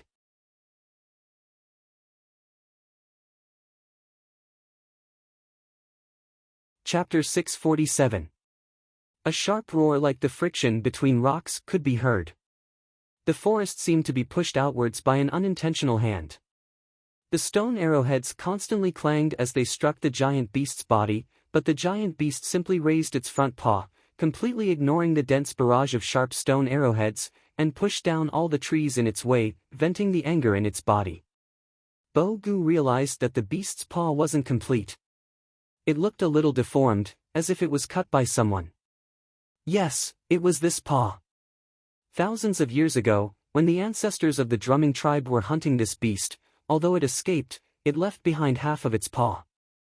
Now, this beast's paw had healed, but it couldn't grow back completely. Even if it grew back a little, it didn't have the shape of a beast's paw. It looked very strange. This paw, compared to a normal paw, was weaker in terms of agility and attack. Perhaps the giant beast also realized why its paw was like this. It roared angrily again and chased after the people who were hiding in the forest and shooting arrows everywhere. Bo-gu and the others continued to shoot while luring the beast towards the tribe. If it was any other beast, they would chase it from the back. But for this beast, they couldn't stay at the back. They could only continue to lure it from the front. Here, they were the weaker party. The beast was the stronger party. Kacha! Kacha! Kacha! A road was opened up in the forest. Broken wood chips and broken leaves scattered. Trees were lifted far away, leaving only some pits on the ground after being lifted up by the roots or remnants of tree trunks that were still in place after being cut in half. This beast wasn't this big 1,000 years ago. It should be about the same size as the small fearsome beasts they met a few days ago. The hunting methods their ancestors used back then were naturally different from now. So, the beast wasn't familiar with the hunting methods the drumming tribe used now. Even if it was 1,000 years ago, it couldn't remember it clearly. Moreover, the probing of the drumming tribe had ended. It believed that the drumming tribe would not pose too much of a threat. Even if it still remembered the grudge from 1,000 years ago, even if there was still a trace of fear in the depths of its heart, but now, all the fear had turned into hatred and anger. Plus, it was angered by the witch. It couldn't think of anything else now. Kill. That was the only thought in its mind. In front, they could already see the drumming tribe's house. Trap. A voice rang in Bo-gu and the others' minds. It was time for the next step. So. Ropes appeared from all directions. Up, down, front, back, left, right, all 6 directions. At the same time, a net suddenly sprung up from under the giant beast's feet. The dust and leaves covering the net were blown away. The moment the giant beast lifted its foot, the net closed and directly bound the beast's claw. The giant beast that was charging forward was suddenly pulled back by the sudden force, but it was only for a moment. The beast swung its claws vigorously, lifting up a forest not far away. The rope from the net was tied to the trees. The warriors of the drumming tribe who were hiding in the forest were exposed as the trees were torn down. They had no choice but to retreat and set up a net in a hurry. The net just now was only one of the nets that had been set up. There were more behind it. One net wouldn't be able to achieve much. They needed more nets. This giant beast had already fallen into their net area. They had to keep circling the ropes around it. The ropes formed a net and the nets formed a net. One net after another connected to the other. If Xiao Xian was here, he would definitely see that this was similar to the chain lasso he set up in the trap. It was just more complicated. If the chain lasso was like changing from 1 dimension to 2 dimensions, from beginner to intermediate complexity, then the net was like changing from 2 dimensions to 3 dimensions, from intermediate to advanced complexity. If a person wanted to create a net and ensure its success, as long as they mastered the technique and had enough time and energy, it wasn't too difficult. After all, only one's consciousness was in charge of the operation. But now, the people of the drumming tribe, the 100 or so people in charge of the net, had successfully completed the huge net without any commands. Even if there were conflicts between them, they were now cooperating very well. This was a temporary tacit understanding, which was impossible for other tribes to achieve. In addition, look at the weaved nets. The trees were easily torn apart, but most of the nets were still connected. The ropes were rarely broken. The net wrapped around the beast's feet was faintly red. It wasn't very thick, but it was unusually strong, even if the beast was strong. This was the net after the net ceremony. It was also the net that the drumming tribe used to deal with difficult targets. 1,000 years ago, the ancestors of the drumming tribe often used this net. But in the past 1,000 years, the drumming tribe rarely used it. After all, the fearsome beasts were slowly disappearing, and their daily targets were just some ferocious beasts. There was no need to use this net anymore.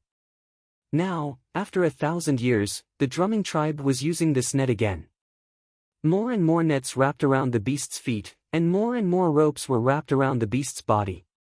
The ropes weren't obvious compared to the beast's size, but they were still increasing. With every step the beast took, more ropes would wrap around it. These troublesome nets and the smell of the ropes reminded it of bad memories from a long time ago.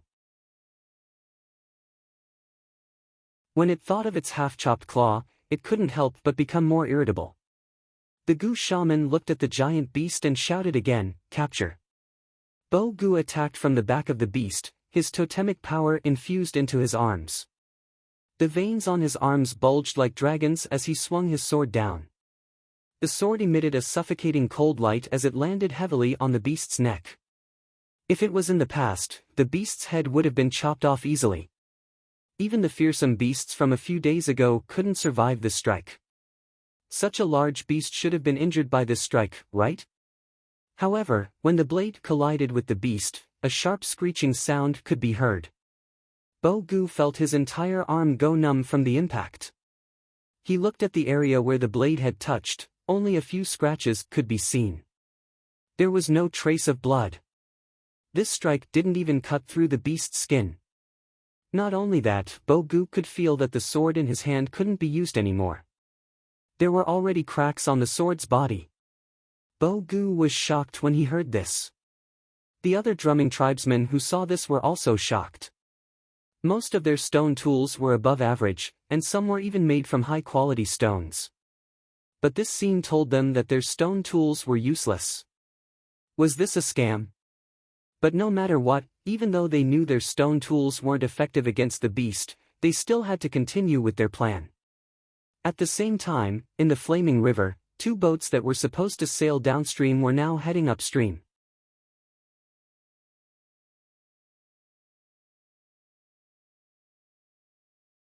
Chapter 648. In the Gu tribe, there were many nets tied around the beast, but these nets alone were not enough to stop it from moving forward. It was impossible to capture it with these nets. In order to set up more nets, the people of the drumming tribe who were responsible for setting up the nets paid a heavy price. Dozens of people died or were injured. The rest of the people could only hold on and try their best to set up more nets. The number of casualties would only increase. Facing a beast of this level, getting heavily injured was already the best result. The Gu shaman looked at the approaching giant beast, and his calm eyes couldn't help but show signs of worry. Not enough. Still not enough.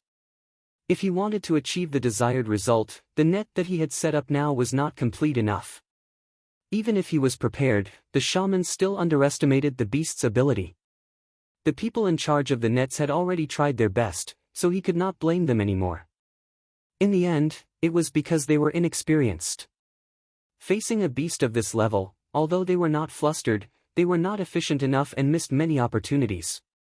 The Gu shaman stared intently at the approaching giant beast, searching it for any signs of life. Was it done? No, there was still a gap. That gap had to be filled, or else it would not achieve its goal. Fill the gap. Two Gu tribe warriors took the chance to attack, each with a rope. However, although they were fast, the giant beast's reaction was faster than theirs. The beast's paw, which was as big as a roof, swept over with a whistling sound. The two of them wanted to dodge, but they found that their escape route had been blocked by the giant beast's other paw. Even if they managed to dodge one of the beast's paws, they would not be able to dodge the other. Without any chance to escape, they were swept away by the paw. Like two meteors, they flew into the forest, leaving a trail of blood in the air. It was too late. The people in charge of the nets were already at their limit. The shaman looked at the approaching beast and could only bring forward the last step. Yes, they didn't have any stronger and sharper weapons to attack. They also didn't have the Flaming Horn tribe's strength that was comparable to fearsome beasts. Their net couldn't trap this giant beast that was already in a frenzy, but they still had one last method. It was the drumming tribe's trump card in case of emergency. Burn! Whoosh! The net around the giant beast suddenly burst into flames. The behemoth's head, neck, torso, limbs, and everywhere where the net rope was tied, flames burst out of it. The flames seemed to originate from the rope net, but the rope net that withstood the flames was not as damaged as the burning firewood. The rope net still maintained its original appearance, but its color was a little redder. Lead, chase, trap, capture, burn, these were the general steps of the drumming tribe's hunting. But most of the time, they would not use the last step, especially after the appearance of the Great River 1,000 years ago, which separated the area where the fearsome beasts lived, so the last step was rarely used. Even if there was a ferocious beast, they didn't need to use the last step to deal with it. Thousands of years ago, when the ancestors of the drumming tribe hunted this ferocious beast, they didn't use the last step. Unfortunately, after 1,000 years, this beast had grown to this level, forcing them to use the last step. Most of the warriors of the drumming tribe had never experienced a situation where they had to use the last step. This was their first time participating in a battle. The ancient fire seed scent filled the area, especially the beast wrapped in the rope net. Other than the fire pit, the ancient fire seed scent was the strongest. The ancient fire seed had a protective effect on the tribesmen, but to the fearsome beasts, it was a natural deterrent. Almost at the same time, the roars of the beasts in the distance all stopped. The only beast that was still standing was the beast that was very close to the fire pit. On the beast's body, even the best stone tools couldn't break through its skin. It was slowly turning black in the flames. This was the power of the ancient fire seed. The scorching pain made the beast stop in its tracks and roar in pain. The shockwave in the air blew the roof off the house. It worked. It worked. Bo-Gu and the others were happy. The heavy stone in their hearts seemed to have been lifted. However, before they could breathe a sigh of relief, the situation changed again. A ferocious glint appeared in the giant beast's eyes, which were filled with killing intent. It let out another long howl, and the scales all over its body bulged. The air waves that surged out from its body seemed to shoot out from the gaps in its scales, which were difficult to detect with the naked eye. This change only happened in an instant, and a sharp whistle-like sound rang out and then stopped. Bo-Gu and the others who were controlling the rope net felt a strong force coming from the vine net. Danger!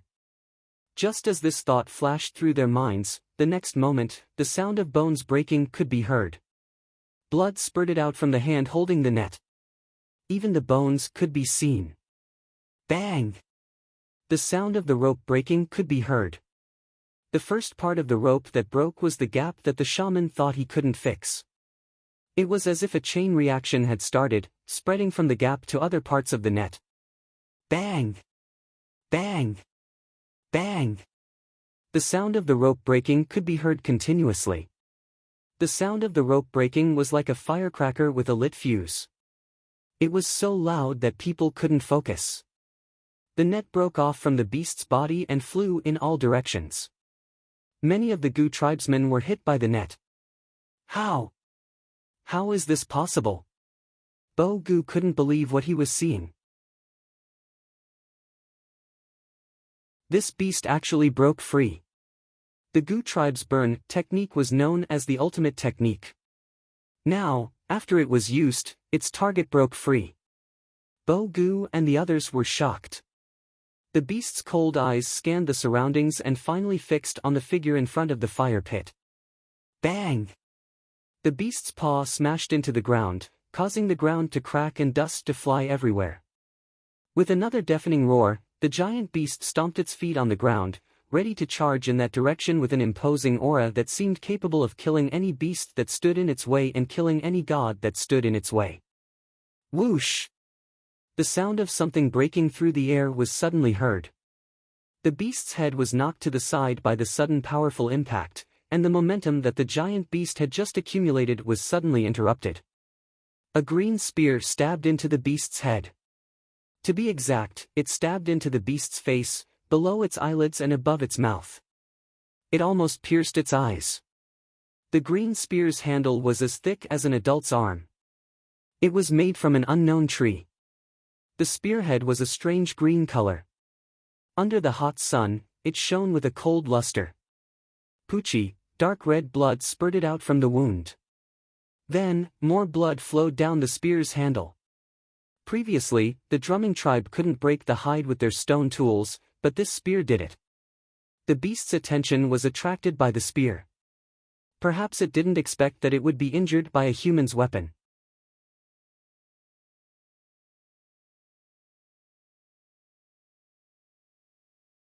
Chapter 649. The giant beast turned its head away from the impact and looked towards the direction where the spear came from instead of the Gu shaman at the fire pit. There was an eagle in the sky over there. The giant beast that was interrupted let out a dissatisfied roar in that direction. But the eagle continued to roar in provocation. It didn't move closer or leave, it just hovered there. The giant beast's throat let out a deep rumbling sound like thunder. It was angry. If it could, it wanted to tear the eagle to pieces, but it could not go up to the sky. The sudden appearance of the spear stunned the Gu tribesmen. They didn't have spears like that in their tribe. If they did, they would have used it long ago. They had seen similar weapons on the Yanjiao tribesmen before. The Yanjiao tribesmen who came to their tribe a few days ago had green weapons like this. Looking at the eagle in the sky, the Yanjiao tribesmen who came a few days ago also had eagles. It's them. The Yanjiao tribesmen. Didn't they leave? Why would they appear here? The Gu tribesmen were only guessing. But the Gu shaman was sure that it was the Yanjiao tribesmen. He could feel the fire seed's energy from the Yanjiao tribesmen hiding in the forest. Although the aura of an outsider made them feel uneasy, fortunately, the other parties seemed to be on their side and had helped them. Whoosh! Another spear pierced the giant beast's body, but because the giant beast was now prepared, it dodged and avoided the vital parts. The spear was originally aimed at its eyes, but it pierced its forehead, which was the hardest part of its head. This spear pierced the skin, but it did not bleed because it did not pierce deep enough. The first spear's accuracy was affected by the flying rocks and debris, and the second spear also missed because of the giant beast's defense. But there was no doubt that these two consecutive spears surprised the giant beast and made it very irritable. The skin was broken, the skin was broken. This was the first time the beast had bled since it appeared. The tribesmen who were too close to the beast didn't retreat in time. Now that the beast was distracted, they retreated without hesitation. Bo Gu's arm was injured because he was too close to the beast. His legs were also fractured when the beast slammed its claws into the ground. He couldn't move freely. He wanted to retreat, but the moment he moved, he couldn't control his body and fell backwards. Before Bo Gu fell to the ground, a hand grabbed him by the back of his shirt and threw him far away. Bo Gu was speechless. This was definitely not someone from the Gu tribe. Bo Gu looked at the person who threw him and his eyes widened. The great elder of Yanjiao. The person who threw Bo Gu was Xiao Xian, but Xiao Xian didn't throw it blindly. There were drumming tribesmen in that direction, so they would naturally catch Bo Gu. Boom! The giant beast's powerful stomps made the already cracked ground even more messy, as if the open wounds were being unscrupulously pulled, making it look even more terrifying. Xiao Xian had already leapt backwards to avoid the tremors from the ground even before the beast stomped on him. He used a rope from the drumming tribe to turn his body in the air and moved towards another direction. He couldn't always stay in one place, he had to constantly change his position. He was the one who threw the first spear. He couldn't retrieve the spear from the beast's body as it was too risky. The beast was already prepared and wouldn't let him get close to it. With its size, strength and attacks, one touch from it would be enough to make a person fall to the ground. Xiao Xian wasn't confident that he could dodge all of the beast's attacks, so he wasn't in a hurry to retrieve his spear. They didn't have any more bronze spears for them to stab. Luckily, they had already attracted the beast's attention and bought some time for the Gu tribesmen to catch their breath. "Why are you all here?" Bo Gu asked the nearest flaming horn tribesman as he was led away by his tribesmen. "Our great elder said that you might need our help. That's why we're here." Tua stared at the giant beast without moving his eyes away. "Why would your great elder think so?" "Because he's the great elder." Bo Gu didn't know how to continue asking. He couldn't guess what the Yanjiao tribesmen were thinking. He didn't know why they would appear here when they had already sailed downstream. However, they were grateful that the Yanjiao tribe was willing to help them. The truth was that the Yanjiao tribesmen wanted to return and see what kind of beast the Gu tribesmen were fighting. They also wanted to understand the Gu tribe's fighting style and fighting style. After that, Xiao Xian made a knot and led the others to jump to the bow of the ship, turning back. The shaman looked towards Xiao Xian's direction. He didn't have time to thank them, so he made another decision. Fix it. The Gu tribesmen took a deep breath and started moving again. The battle wasn't over yet. The giant beast had broken through many of the nets, but not all of them. There were still many nets wrapped around its body. However, those nets alone could not be used to their fullest potential. They had to connect all the nets together and fill in the gaps to completely subdue the giant beast. Bo Gu's position was taken by someone else, so he couldn't fight anymore. He could only watch from the sidelines. Do you need any help? Tua asked. No, thank you for your help. We'll be fine from now on, Bo Gu said. The Yanjiao tribesmen appeared at the most crucial moment and gave the Gu tribesmen time to breathe. What they needed to do now was to follow the shaman's orders and fix the broken nets. But, would they really succeed? Bo Gu was anxious. Although they had already set up the nets, they would be more skillful this time. This was the Gu tribesmen's talent and Bo Gu didn't doubt it. However, not to mention how many people were injured and their movements were restricted, just looking at the giant beast's current position, Bo Gu's heart couldn't be at ease. It was too close, the beast had already entered the Gu tribe's territory. There wasn't much time left. You really don't need help? Tua asked again. Actually, they really wanted to help. It was rare to meet such a beast. Although they weren't confident in killing it, they could at least test it out and then run. In the forest, if they met a beast they couldn't defeat, they would do the same thing. Bo Gu shook his head and said firmly, "You guys can't." Although this made Tua and the others unhappy, they had to admit that in this situation, they couldn't do anything. Firstly, the Gu tribe's fire seed's energy was too strong. The closer they got, the more they would be affected. They would have to use some of their energy to resist the fire seed's repulsion. Facing such a dangerous beast, if they couldn't fight it with all their might, it was better to be careful. Years of hunting experience told them that if they were careless, they could lose their lives. Plus, the beast was attacking the Gu tribe, not the Yanjiao tribe. They didn't need to fight so hard. They could just help from the side. Secondly, looking at the Gu tribesmen's actions, although there were many of them, it felt like they were one entity. If they acted rashly, not only would they not be able to help, they would also interfere with the Gu tribe's plan. Thinking about this, Tua and the others didn't move forward. They only helped a few injured Gu tribesmen out of the battlefield. They could only help so much. No one could blame the Yanjiao tribesmen. Compared to other tribes, the Yanjiao tribe was already considered kind.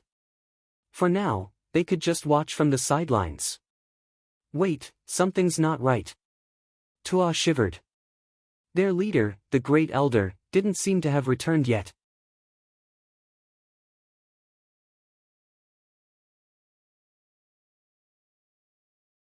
Chapter 650. Xiao Xian remained on the battlefield. It wasn't that Xiao Xian was a busybody, he just wanted to help to buy some time for the Gu tribesmen to catch their breaths. Since Bo Gu was injured, he wanted to help as well. Among all the Yanjiao tribesmen here, Xiao Xian was the least affected by the Gu tribe's fire seed. That was why he went deeper into the battlefield. When he saw the Gu tribesmen catch their breaths and prepare to fight again, he wanted to retreat from the battlefield. But after a few steps, he heard a voice. Wait! There was no one around Xiao Xian. The voice wasn't loud, but it was clear as if someone was talking to him. It was the Gu shaman's voice.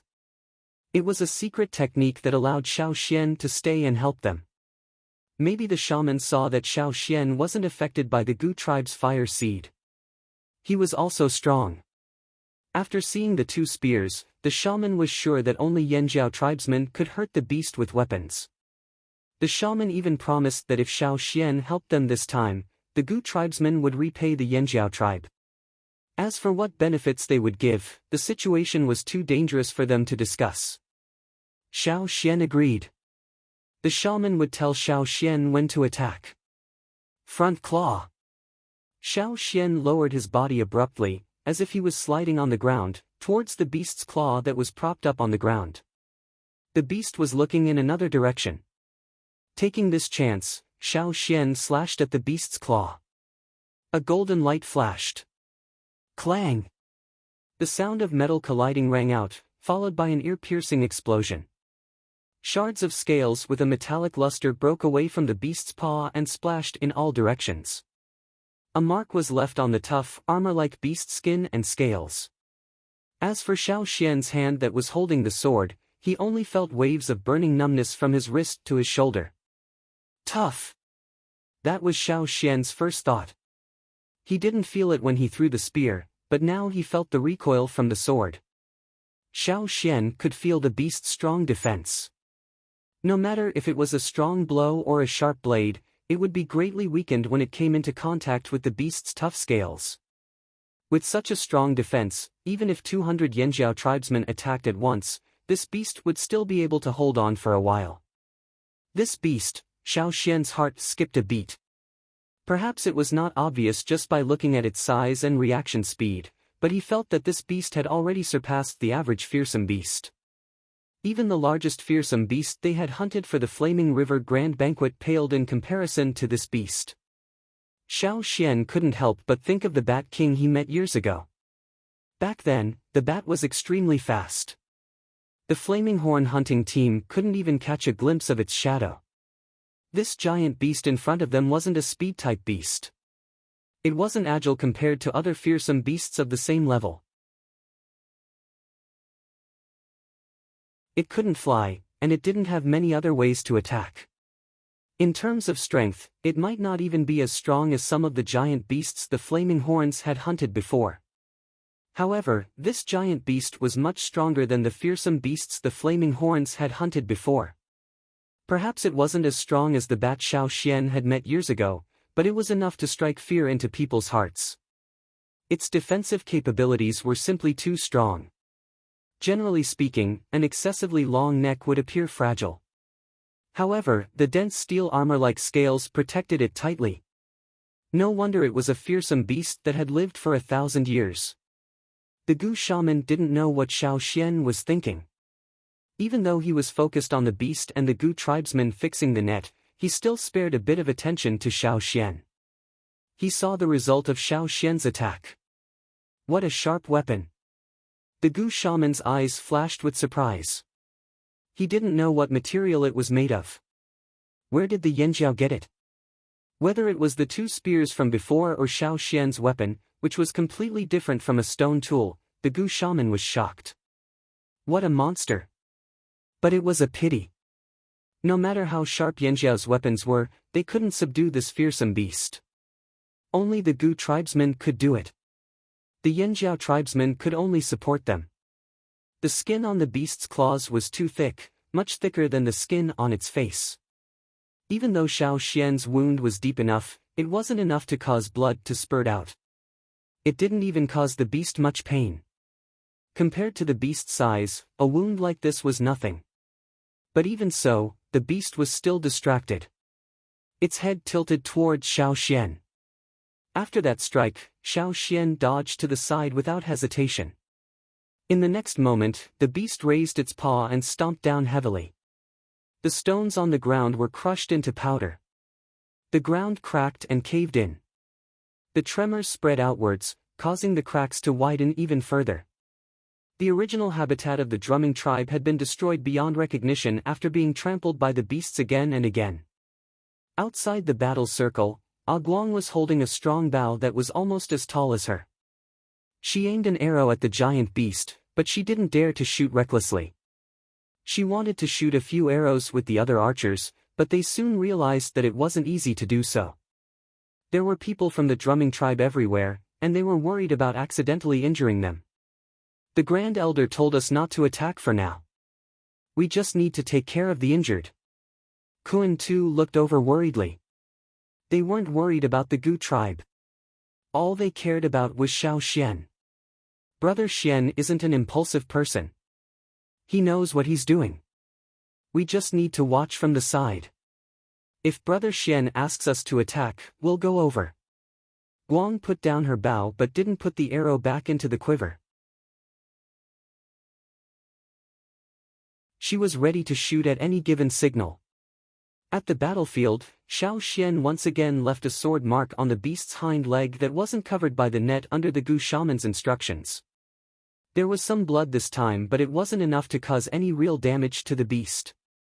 Xiao Xian wanted to cut a few more times on the same wound to completely cut open the beast's skin, but he didn't have the time and the beast was prepared. Every time the wound appeared, it would close up within a few breaths of time and the blood would stop flowing. Its scales would close up as if it was trying to cover the wound. It was difficult for Xiao Xian to accurately cut the same wound. Plus, he was cooperating with the drumming tribe, he wasn't in charge of the operation. Giving up on the idea of deepening the wound, Xiao Xian observed the Gu tribesmen who were busy setting up the net while waiting for the shaman's next instruction. To be honest, if one didn't know how to set up nets, traps, they wouldn't be able to understand their actions. Hundreds of silhouettes shuttled around the beast. The straw ropes were like strange red snakes, intertwining, gathering and forming knots. Then, like a seal, they stuck tightly to the beast's body. If the person fixing the net was slapped away by the beast, the person behind would quickly replace him. The originally messy and incomplete net was broken into whole pieces with the appearance of each net. The broken nets connected, and then flames emerged from the ropes, leaving new burn marks on the giant beast's body. Why did he take the risk to help? Xiao Xian actually had his own motives. This was the first time that he had come into close contact with such a huge and complicated net. Hearing about it was one thing, seeing the finished product was another, and seeing the whole process up close was another. The shock that he felt was something that the first two experiences could not achieve. One rope after another, and one net after another. The torn net was being mended. Although their bronze weapons could barely break through the beast's scales, they couldn't do much damage in a short period of time. The only thing holding the beast back was still the Gu tribe's net. This was because the net that had already wrapped around the giant beast was like a seal that had been placed on it, causing the giant beast's movements to become more and more restricted. Xiao Xian didn't see the beast rush out from the river bank, but he could guess with his imagination that when the beast first rushed out from the river bank, it was still very fast. Now, it was much slower, as if all the muscles on its body had been burned stiff by the flames on the net. The steel-like scales all over its body had been burned black by the flames. The defense that couldn't be broken by sharp weapons was beginning to collapse under the flames. This was just a broken net, not yet complete. If the Gu tribe's plan was completed, would it be the death of this beast that had lived for thousands of years? A long time ago, when Xiao Xian was learning traps from Old Ku had told him about a set of sure-kill skills. At that time, Xiao Xian thought he had grasped the knack of it, but now, he found that his understanding was too limited. These skills of the Gu tribe were the real sure-kill skills that could subdue a ferocious beast. Rather than calling it a sure-kill set, it was more accurate to call it a sure-kill net. It was a more precise, complicated, and powerful sure-kill skill. But the premise was that the net had to be complete. Bang bang bang. The beast stood up, its two front claws reaching for its neck. As it roared in anger, its claws tore the unfinished net off its neck. The Gu tribe warrior controlling the net was also shocked by the vibration of the rope in his hand. The rope fell from his hand, and his body flew out. The broken net of ropes flew down, still carrying with it a flame that had not yet been extinguished. A small section of the rope flew towards Xiao Xian. Xiao Xian raised his hand to grab the rope. The rope became even redder because of the flames, making a sizzling sound in Xiao Xian's hand. The burning pain came. The foreign tribe's fire seed's breath entered his body through his arm. Xiao Xian's hand holding the rope was burned. But soon, the repulsion of the foreign tribe's fire seed faded.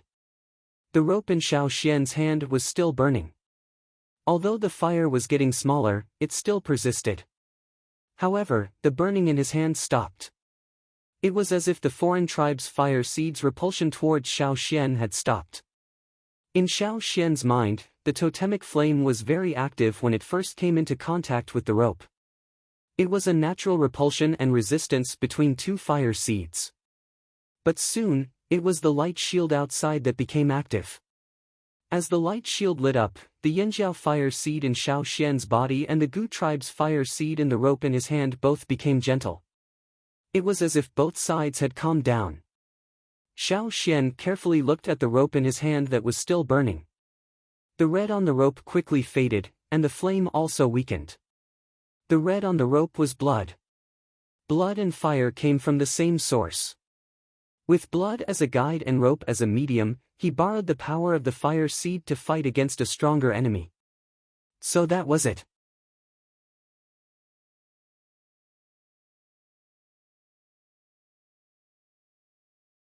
Chapter 651. Just as the net was about to be completed, the giant beast tore another hole in the net. This was undoubtedly one disaster after another. Even if the giant beast paid a price for this, with many burns on its claws and even one of its toes burnt off, it was still a heavy blow to the drumming tribe. They didn't have much time left. Although the net they set up was already doing its best to hinder the giant beast's advance, even if the speed was slow, the giant beast still moved forward. The shaman didn't show any signs of panic, but if you looked closely, you would notice a hint of impatience in his eyes. But as the leader of the Gu tribe, he couldn't panic. He was the core of this operation, so he had to act confident. Faster! Faster! Faster! The shaman roared in his heart, but he wasn't as calm as he looked. Boom! The beast took another step forward, tearing at the net on its neck. Its claws were already injured, and this injury was even worse than Xiao Xian's sword. After tearing at the net twice, the beast's stamina was greatly depleted. In terms of stamina, the Gu tribesmen couldn't beat this beast. Its strong defense was its best bet, and now it had the upper hand. If they didn't fix the net in time, the beast would rush to the fire pond. Even if it couldn't destroy the Gu tribe's fire seed, as long as it could injure the shaman or even kill him, it would win this battle. After that, it could even kill all the Gu tribesmen here, and the Gu tribesmen wouldn't be able to resist it anymore. The beast went crazy again. Its claws tore at the ground, and with every strike, the beast would take a big step forward. It didn't care about anything else, just charge forward. Maybe it knew that it didn't need to pay the price of injuring its claws 3 more times to tear at the net. All it needed to do was to charge forward. It rushed to the side of the fire pit, where the aura that it had always feared and hated for 1,000 years was, and killed everyone standing there, as well as the people around it. The shaman's calm face cracked, and he couldn't even maintain his composure anymore. Not enough. Still not enough. It was too late. With his ability to foresee 100 steps ahead, how could he not have foreseen the cruel result that would follow if this progress was to continue? Big drops of sweat rolled down the shaman's forehead, his eyes were bloodshot, and the muscles on his face twitched from clenching his teeth too hard. What should he do? What should he do? Just as the shaman was trying to think of a solution, a voice came. Do we just need to fix that gap? Xiao Xian didn't have the Gu shaman's secret voice transmission technique, so he could only shout. The Gu shaman clearly heard Xiao Xian's words as the beast's claws stomped on the ground. Although he didn't know why Xiao Xian asked, he still answered. Yes. No matter what method you use, what kind of net? Yes. Gu Wu wanted to scream out loud as well. If they could complete the entire net, they would have succeeded. He was also confident that he could burn this giant beast to death here. However, if they couldn't fix the net, they might not be able to kill the beast even if they risked their lives. At that moment, the shaman's mind was filled with the words "complete the web." That was why he answered Xiao Xian's question without hesitation. Xiao Xian whistled and shouted to Tua and the others who were standing on the other side of the woods, "Throw my bag over here." The flames on the fearsome beast's body skyrocketed and the drumming tribe's fire seed's aura became denser. Even the flaming horns, who were standing outside the battlefield, could clearly feel the unbearable, scorching waves. Hearing Xiao Xian's words, Tua and the others didn't know what Xiao Xian wanted to do, but they still did as Xiao Xian said. Li threw a bag over. The beast and the Gu tribesmen didn't care about Xiao Xian anymore. Xiao Xian opened the bag and took out the thing inside. Xian, what are you doing? Wei and Tua, who were worried about Xiao Xian, were shocked to see Xiao Xian cut his arm. It's okay, don't worry, I won't do anything stupid. Xiao Xian's hands moved faster. Wei's heart jumped to his throat when he heard Xiao Xian's words. As the second in command of Ta's advance party, Wei had experienced the consequences of Xiao Xian's "don't worry, I won't do anything stupid." Grand Elder. Wei's voice trembled. They didn't need to take the risk for the Gu tribe. I know what I'm doing, I'm not doing it blindly. Also, I want to prove something. Don't come near. After that, Xiao Xian carried the things he packed and ran towards the beast. Fix the net, where? Right now, the biggest gap was probably the neck that had just been torn open by the giant beast. Looking at the beast getting closer and closer, Xiao Xian took a deep breath. His fingers suddenly exploded with power. He didn't just increase his strength. Every time he made a move, he calculated it in his mind. 2 palm-sized boomerangs flew out with a thin string, drawing a curved arc in the air and circling around the giant beast's neck. Fortunately, the giant beast didn't care about the string that had circled around it. Xiao Xian bent his knees and jumped up to catch the boomerangs. Then he changed the angle and direction and shot out again. He was fixing the net. As the Gu tribesmen who were familiar with the net, they understood Xiao Xian's actions. They were grateful, but what was the use? If an electric wire was broken somewhere in the middle, it would be fine to connect it with another piece of electric wire, and it would still be electrified. But what if it was a non-conductive wire? Could the wire be connected? That was absolutely impossible. But now, in the eyes of the drumming tribe, even if Xiao Xian had filled in the gaps, whether or not he could form a net, and whether or not the net was strong was another matter. Based on the threads that Xiao Xian took out, it was impossible to succeed. If the Gu tribesmen wanted to kill the beast in one fell swoop, they had to use the Gu tribe's net, and it had to be a ritual net. Only that kind of net could be ignited by the fire seed. Other nets, no matter how good the material was, would not be ignited by the fire seed. Why didn't they give some of the net to the Yanjiao? Many of the Gu tribesmen were filled with regret. The shaman finally understood Xiao Xian's plan, but it was too late. Could he ignite the net too? The shaman couldn't help but feel hopeful. No, impossible, definitely impossible. The shaman immediately rejected that idea. Without the fire seed, how could he ignite the net? The shaman's eyes flashed with determination. Retreat. It was too late, he could only use all his strength to use the fire seed's power to injure the beast. Even if he had to risk his life, he had to stop it. Even if he couldn't kill it, he just had to injure it heavily. If it was heavily injured, the Gu tribesmen would have a higher chance of escaping. If it was heavily injured, the beast would not be able to kill them. This beast alone would not be able to destroy their fire seed. As long as the fire seed was still there, their tribesmen would still have a chance to make a comeback. Without the shaman, they might need to spend more time to train a new one, but as long as there was a chance, it was fine.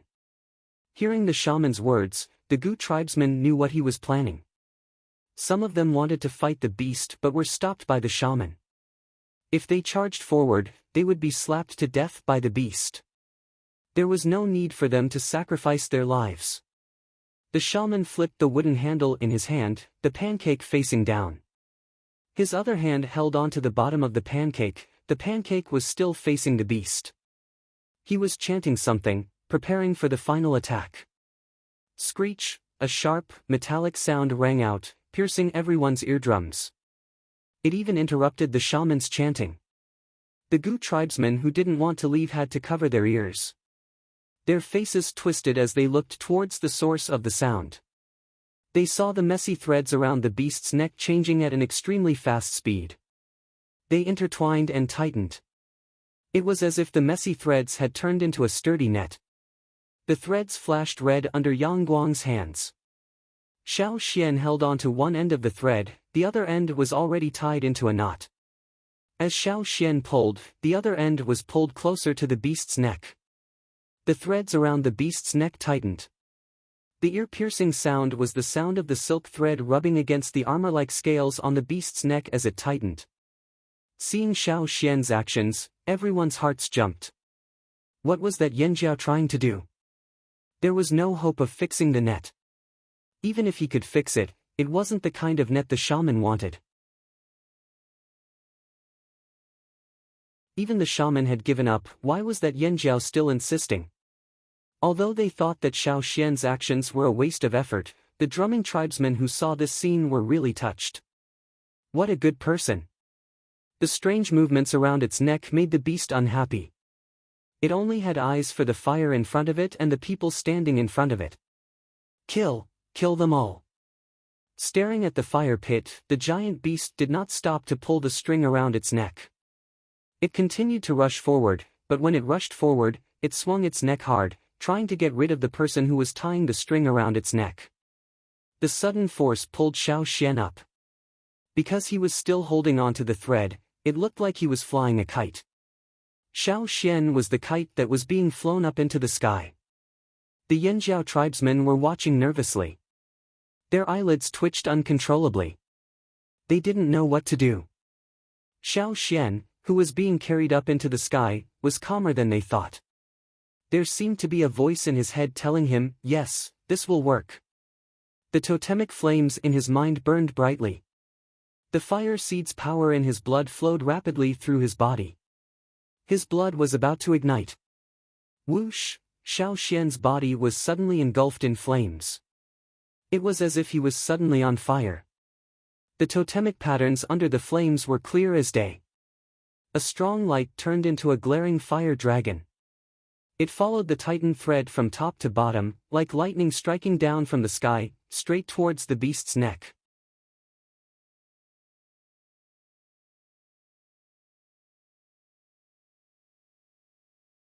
Chapter 652. The giant beast, which was originally rushing towards the fire pit and roaring violently, suddenly felt a breath that made it tremble. Before the breath arrived, the scales on its neck seemed to be stimulated and stood up one by one. In the next moment, the scorching flames had already rushed down. When it was caught off guard, the entire neck of the beast was set ablaze. The net wrapped around the giant beast's neck was like a pair of flaming hands, strangling its entire neck. The resounding roar suddenly became intermittent and hoarse, as if it had been burned by sparks. With a strange roar that sounded like rough sand rubbing against each other, the giant beast spat out a mouthful of blood. The witch standing in the front was spurted by the blood. The Gu-Wu stood there covered in blood, his eyes glazed over. Something was wrong. In his own tribe, in his own territory, an outsider used an outsider's fire seed to burn their target. How was this possible? However, the scene in front of him completely overturned his knowledge. At this moment, the body below the giant beast's neck was wrapped in the yellowish flames of the Gu tribe, while the body above the neck was wrapped in the reddish flames. Two different colored flames had actually appeared on the same target. Although the two flames were clearly separated, they did not restrict each other because of the repulsion between the flames. Instead, they each had their own purpose, burning at their own target. This. How was this possible? As the net wrapped around the giant beast's neck started to burn, the rope net that was wrapped around the giant beast's body suddenly changed. The net was still the same, but with the biggest gap at the neck being filled up, it felt more complete. A complete net gave off a completely different aura. The various parts of the net seemed to have merged into one, forming a huge prison net, trapping the target. The giant beast's body stiffened, and even the simple act of lifting its claws became extremely difficult. In Xiao Xian's special vision, there were many invisible blue lines of fire all over the Gu tribe. That was the power of the Gu-Wu, similar to the power of inheritance. Xiao Xian noticed this when he grabbed the rope that fell off. With a different vision, he could see it clearly. The reason why the people of the drumming tribe could cooperate so well was because of the guidance of the invisible blue lines of fire. It was like a giant net that covered the entire area, trapping everything under it. And in the center of this net was the fire pit of the Gu tribe, where the blue lines of fire came from. One of the key factors that caused the rope to burn was the invisible blue lines of fire. Xiao Xian's body also had many invisible lines of fire. However, these lines of fire were not the red of totemic power, nor the blue of inheritance power, but white. These white lines of fire ignited the power of the fire seed in the blood that was smeared on the rope, producing flames similar to the primitive fire seed. Xiao Xian could feel the thread in his hand and the web around the beast's neck. Every part of the flame was like an extension of his meridians. Even the slightest flicker of the flame resonated with his pulse. Crack, crack, crack, with every movement of the giant beast, the sound of something hard cracking could be heard. The sound came from the giant beast's body. Under the tough scales, the wounds on the beast's body were expanding. Every time the beast breathed, it let out a deep roar, like a heavy hammer pounding on its chest, giving off an inexplicable pressure. Not enough. The beast was trying to break free. Xiao Xian's eyes shone brightly as he increased the output of his power. The invisible white lines of fire around his body expanded again, and at the same time, the net around the beast's neck expanded again. Don't just stand there. Xiao Xian shouted, put in more power. The Gu shaman standing in front of the fire pit recovered from his shock. Looking at the flaming beast, he focused his mind and activated the power of the fire seed. He wanted to use the power of the fire seed to give the final blow, but with Xiao Xian's help, he didn't need to risk his life, but it still took a lot of effort. The flames wrapped around the giant beast's body became fiercer and fiercer. The giant beast struggled and let out a painful howl. It wanted to tear off the ropes that trapped its body, but the movement of the beast's claws was like a rusty machine that was hindered more and more. The beast moved its two front claws to its neck, trying to tear the net off like before. But this time, it was more difficult than before.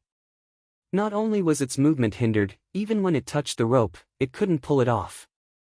After failing to pull, the giant beast suddenly looked up to the sky and let out an earth-shattering roar. Following this roar, the giant beast's two beastly paws suddenly smashed downwards. Even the front half of its body that was standing upright was forcefully thrown downwards. With this move, the giant beast began its final struggle. The moment the beast's paw smashed down, the entire ground began to shake. It was as if there were giant earth dragons moving underground. Under the cracks in the ground, chunks of earth flew up. The momentum was great, and the earth and mountains shook.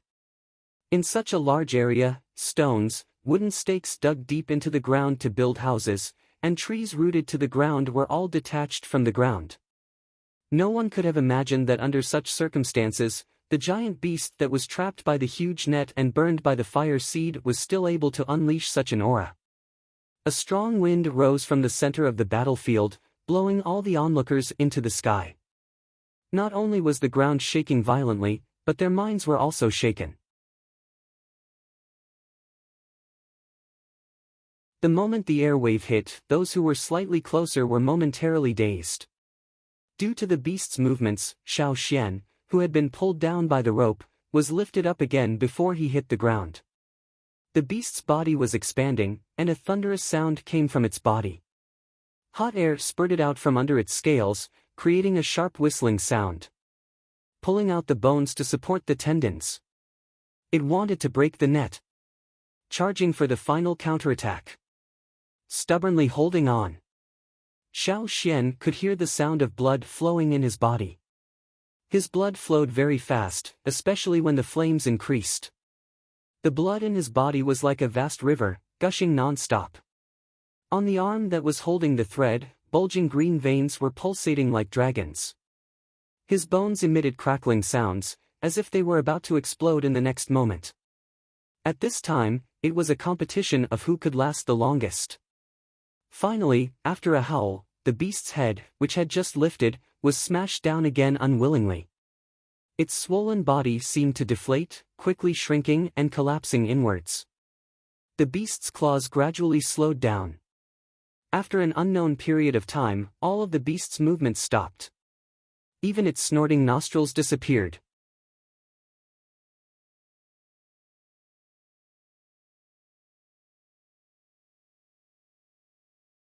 Chapter 653.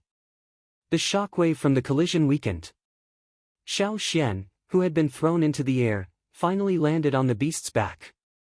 To prevent the beast from biting him, Xiao Xian ran away as soon as he landed on the beast's back. Xiao Xian didn't dare to let go of the string in his hand.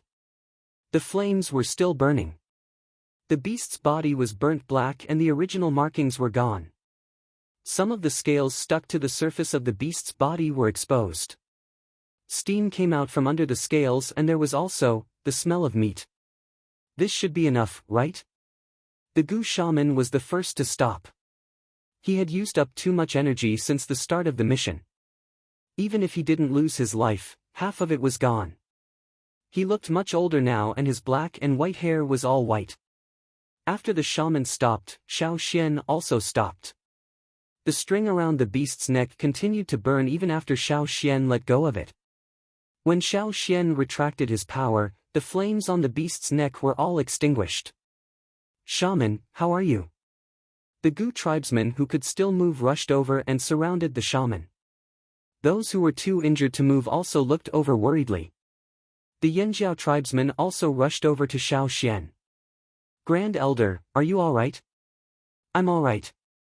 Xiao Xian sat on the ground and panted.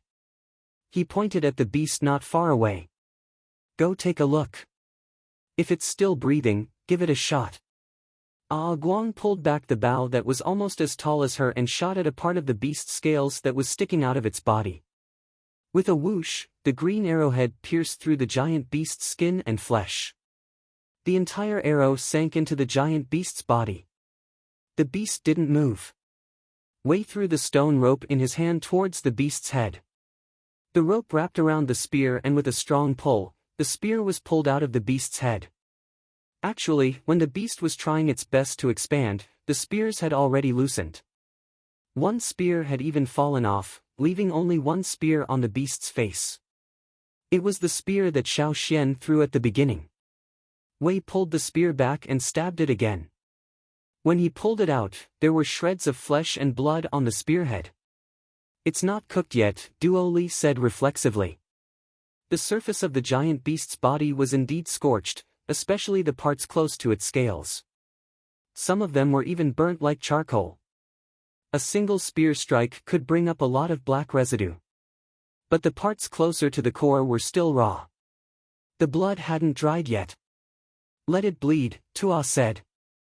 No one objected. Many ferocious beasts had the phenomenon of feigning death.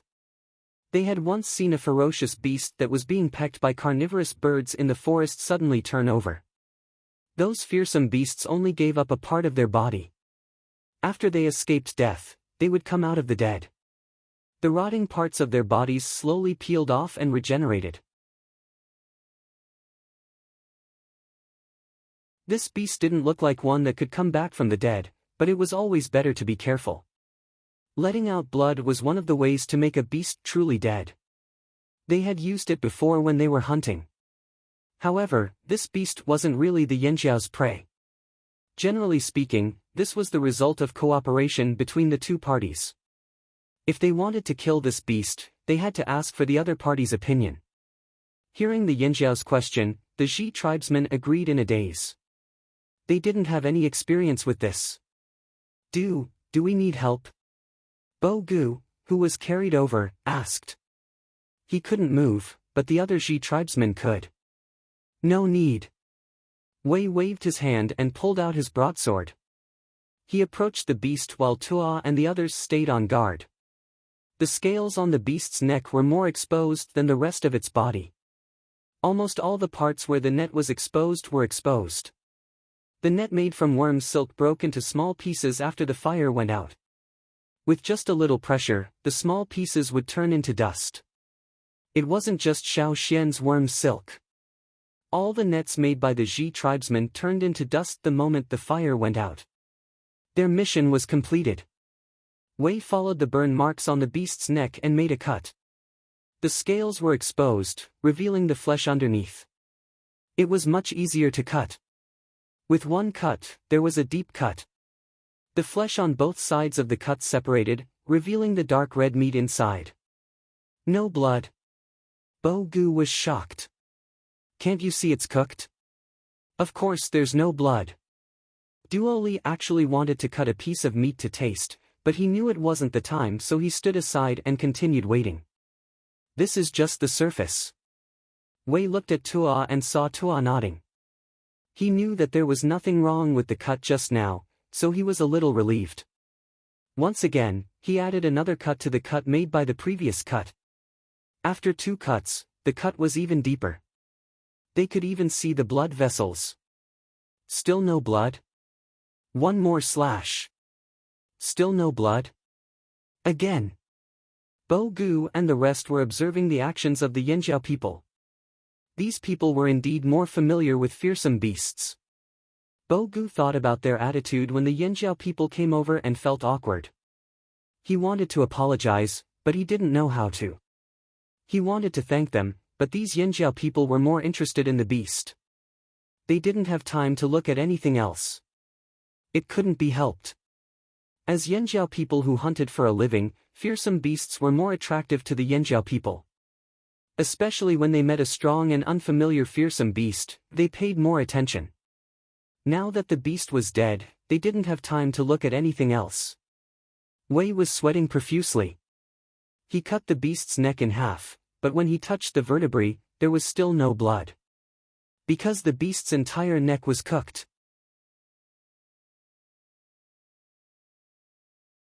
When the beast's entire neck was cooked, it would be strange if it was still breathing. It was almost the same as chopping off its head. Bo Gu was dumbfounded. The Flaming Horn tribesmen were responsible for the area around the giant beast's neck. They thought the net they set up was a useless one, but who would have thought that the net would be so deadly? It was even more terrifying than the net they set up. After all, the rest of the beast's body was only cooked on the surface. The insides were still the same. Only the beast's neck was completely cooked. Although the neck was thinner, it was only compared to the rest of the beast's body. In terms of depth of burn, the beast's neck was the most serious. He couldn't understand. He still couldn't understand. How was this possible? The shaman who was supported by the others also looked at the beast's neck in shock. The moment the giant beast fell, he had the urge to kneel down and shout in excitement. However, this kind of excitement was stuck when he saw the beast's neck. After staring for a while, the shaman said in disbelief, "It's really cooked." Such a beast, the beast that the Gu tribe's ancestors couldn't even kill when they passed away, the beast that almost destroyed their tribe, was cooked just like that? Until now, his heart still hadn't calmed down. The tension from before was still there. But looking at the beast's corpse, the shaman's heart was filled with complicated emotions. If it wasn't for the Yanjiao people's help, would they have failed this time? I still don't have enough experience. If I had more preparation during the trap and more technique during the capture, the net would have been complete when the burn happened. The shaman thought to himself. If he could have done that, even if the Yanjiao people didn't help, they would have been able to stop the beast. But there was no ifs, there was no going back. A mistake was a mistake, and a failure was a failure. Compared to the ancestors, 1,000 years of experience was fatal. Supported by others, the Gu shaman walked to Xiao Xian and bowed respectfully. "Thank you." The distance from before was gone, replaced by solemnity and seriousness. No matter why the Yanjiao people helped them, they would remember this favor. The Gu tribesmen with lighter injuries were treating the injured. After resting for a while, the shaman was also busy with the rescue. The place was a mess. There were holes and broken rocks everywhere. A little further away, there were all kinds of rocks and broken pieces of wood. The Yanjiao people helped them clear a space for the injured and the dead. Looking at the Flaming Horn tribesmen throwing rocks that were almost as tall as them and using a thick tree as a broom to clean up the gravel, the drumming tribesmen's faces twitched. The Flaming Horn tribesmen's strength was indeed well-deserved. Wei chopped some meat and gave it to the Gu tribesmen and the Yanjiao people to replenish their energy. Then, he passed a piece of meat to Xiao Xian and sat down on the ground. He sighed, "We have to be careful in the future. As Xiao Xian ate the meat, the feeling of exhaustion eased a little. He asked, "Be careful of what?"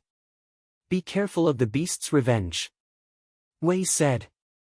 Some beasts were narrow-minded and liked to hold grudges.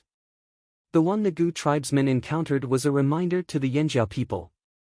That's why, if you can finish it off in one go, don't leave it for the future. No one knows what will happen in the future. The law of the jungle had always been the law of the jungle. No one knew if the weaker side would be able to stand at the top of the food chain in the future. Xiao Xian was talking to Wei when he suddenly turned his head to look behind him. When Xiao Xian looked over, he didn't see anyone. All he saw was a pile of dirt. This was the center of the battlefield. Because of the giant beasts trampling, there were no large rocks here. There were bulges in the ground, but they couldn't hide people. But just now, someone did come close. Wei's eyes flashed with murderous intent. He raised the knife he just used to cut the meat and was about to rush over, but Xiao Xian stopped him. "Come out!" Xiao Xian shouted in that direction. There was no movement. "Come out yourself, or die underground," Xiao Xian said again. Yanjiao people didn't like being approached from behind. Many beasts that were good at hiding in the forest would use this method to attack people. "No, no, no. I'll come out." 6 words came out in a flash, almost as fast as a person saying 1 or 2 words. If it weren't for Xiao Xian's good hearing, he wouldn't have been able to hear what he said. After he finished speaking, Xiao Xian stared at the place where the ground cracked open. The soil was pushed away, and a human head slowly emerged from the ground. The person's face was full of beard, some of which were thick and stiff. It looked very strange. The beard was covered in dirt, so it was impossible to see what the person looked like. You're tuning into the Passion Pages YouTube channel. We're so grateful for your support, and don't forget to subscribe to join us on this incredible journey through captivating stories. Your generosity through donations truly makes a world of difference, as it's the primary source of revenue that allows me to expand and enhance this channel for you. Thank you from the bottom of my heart for being a part of this adventure.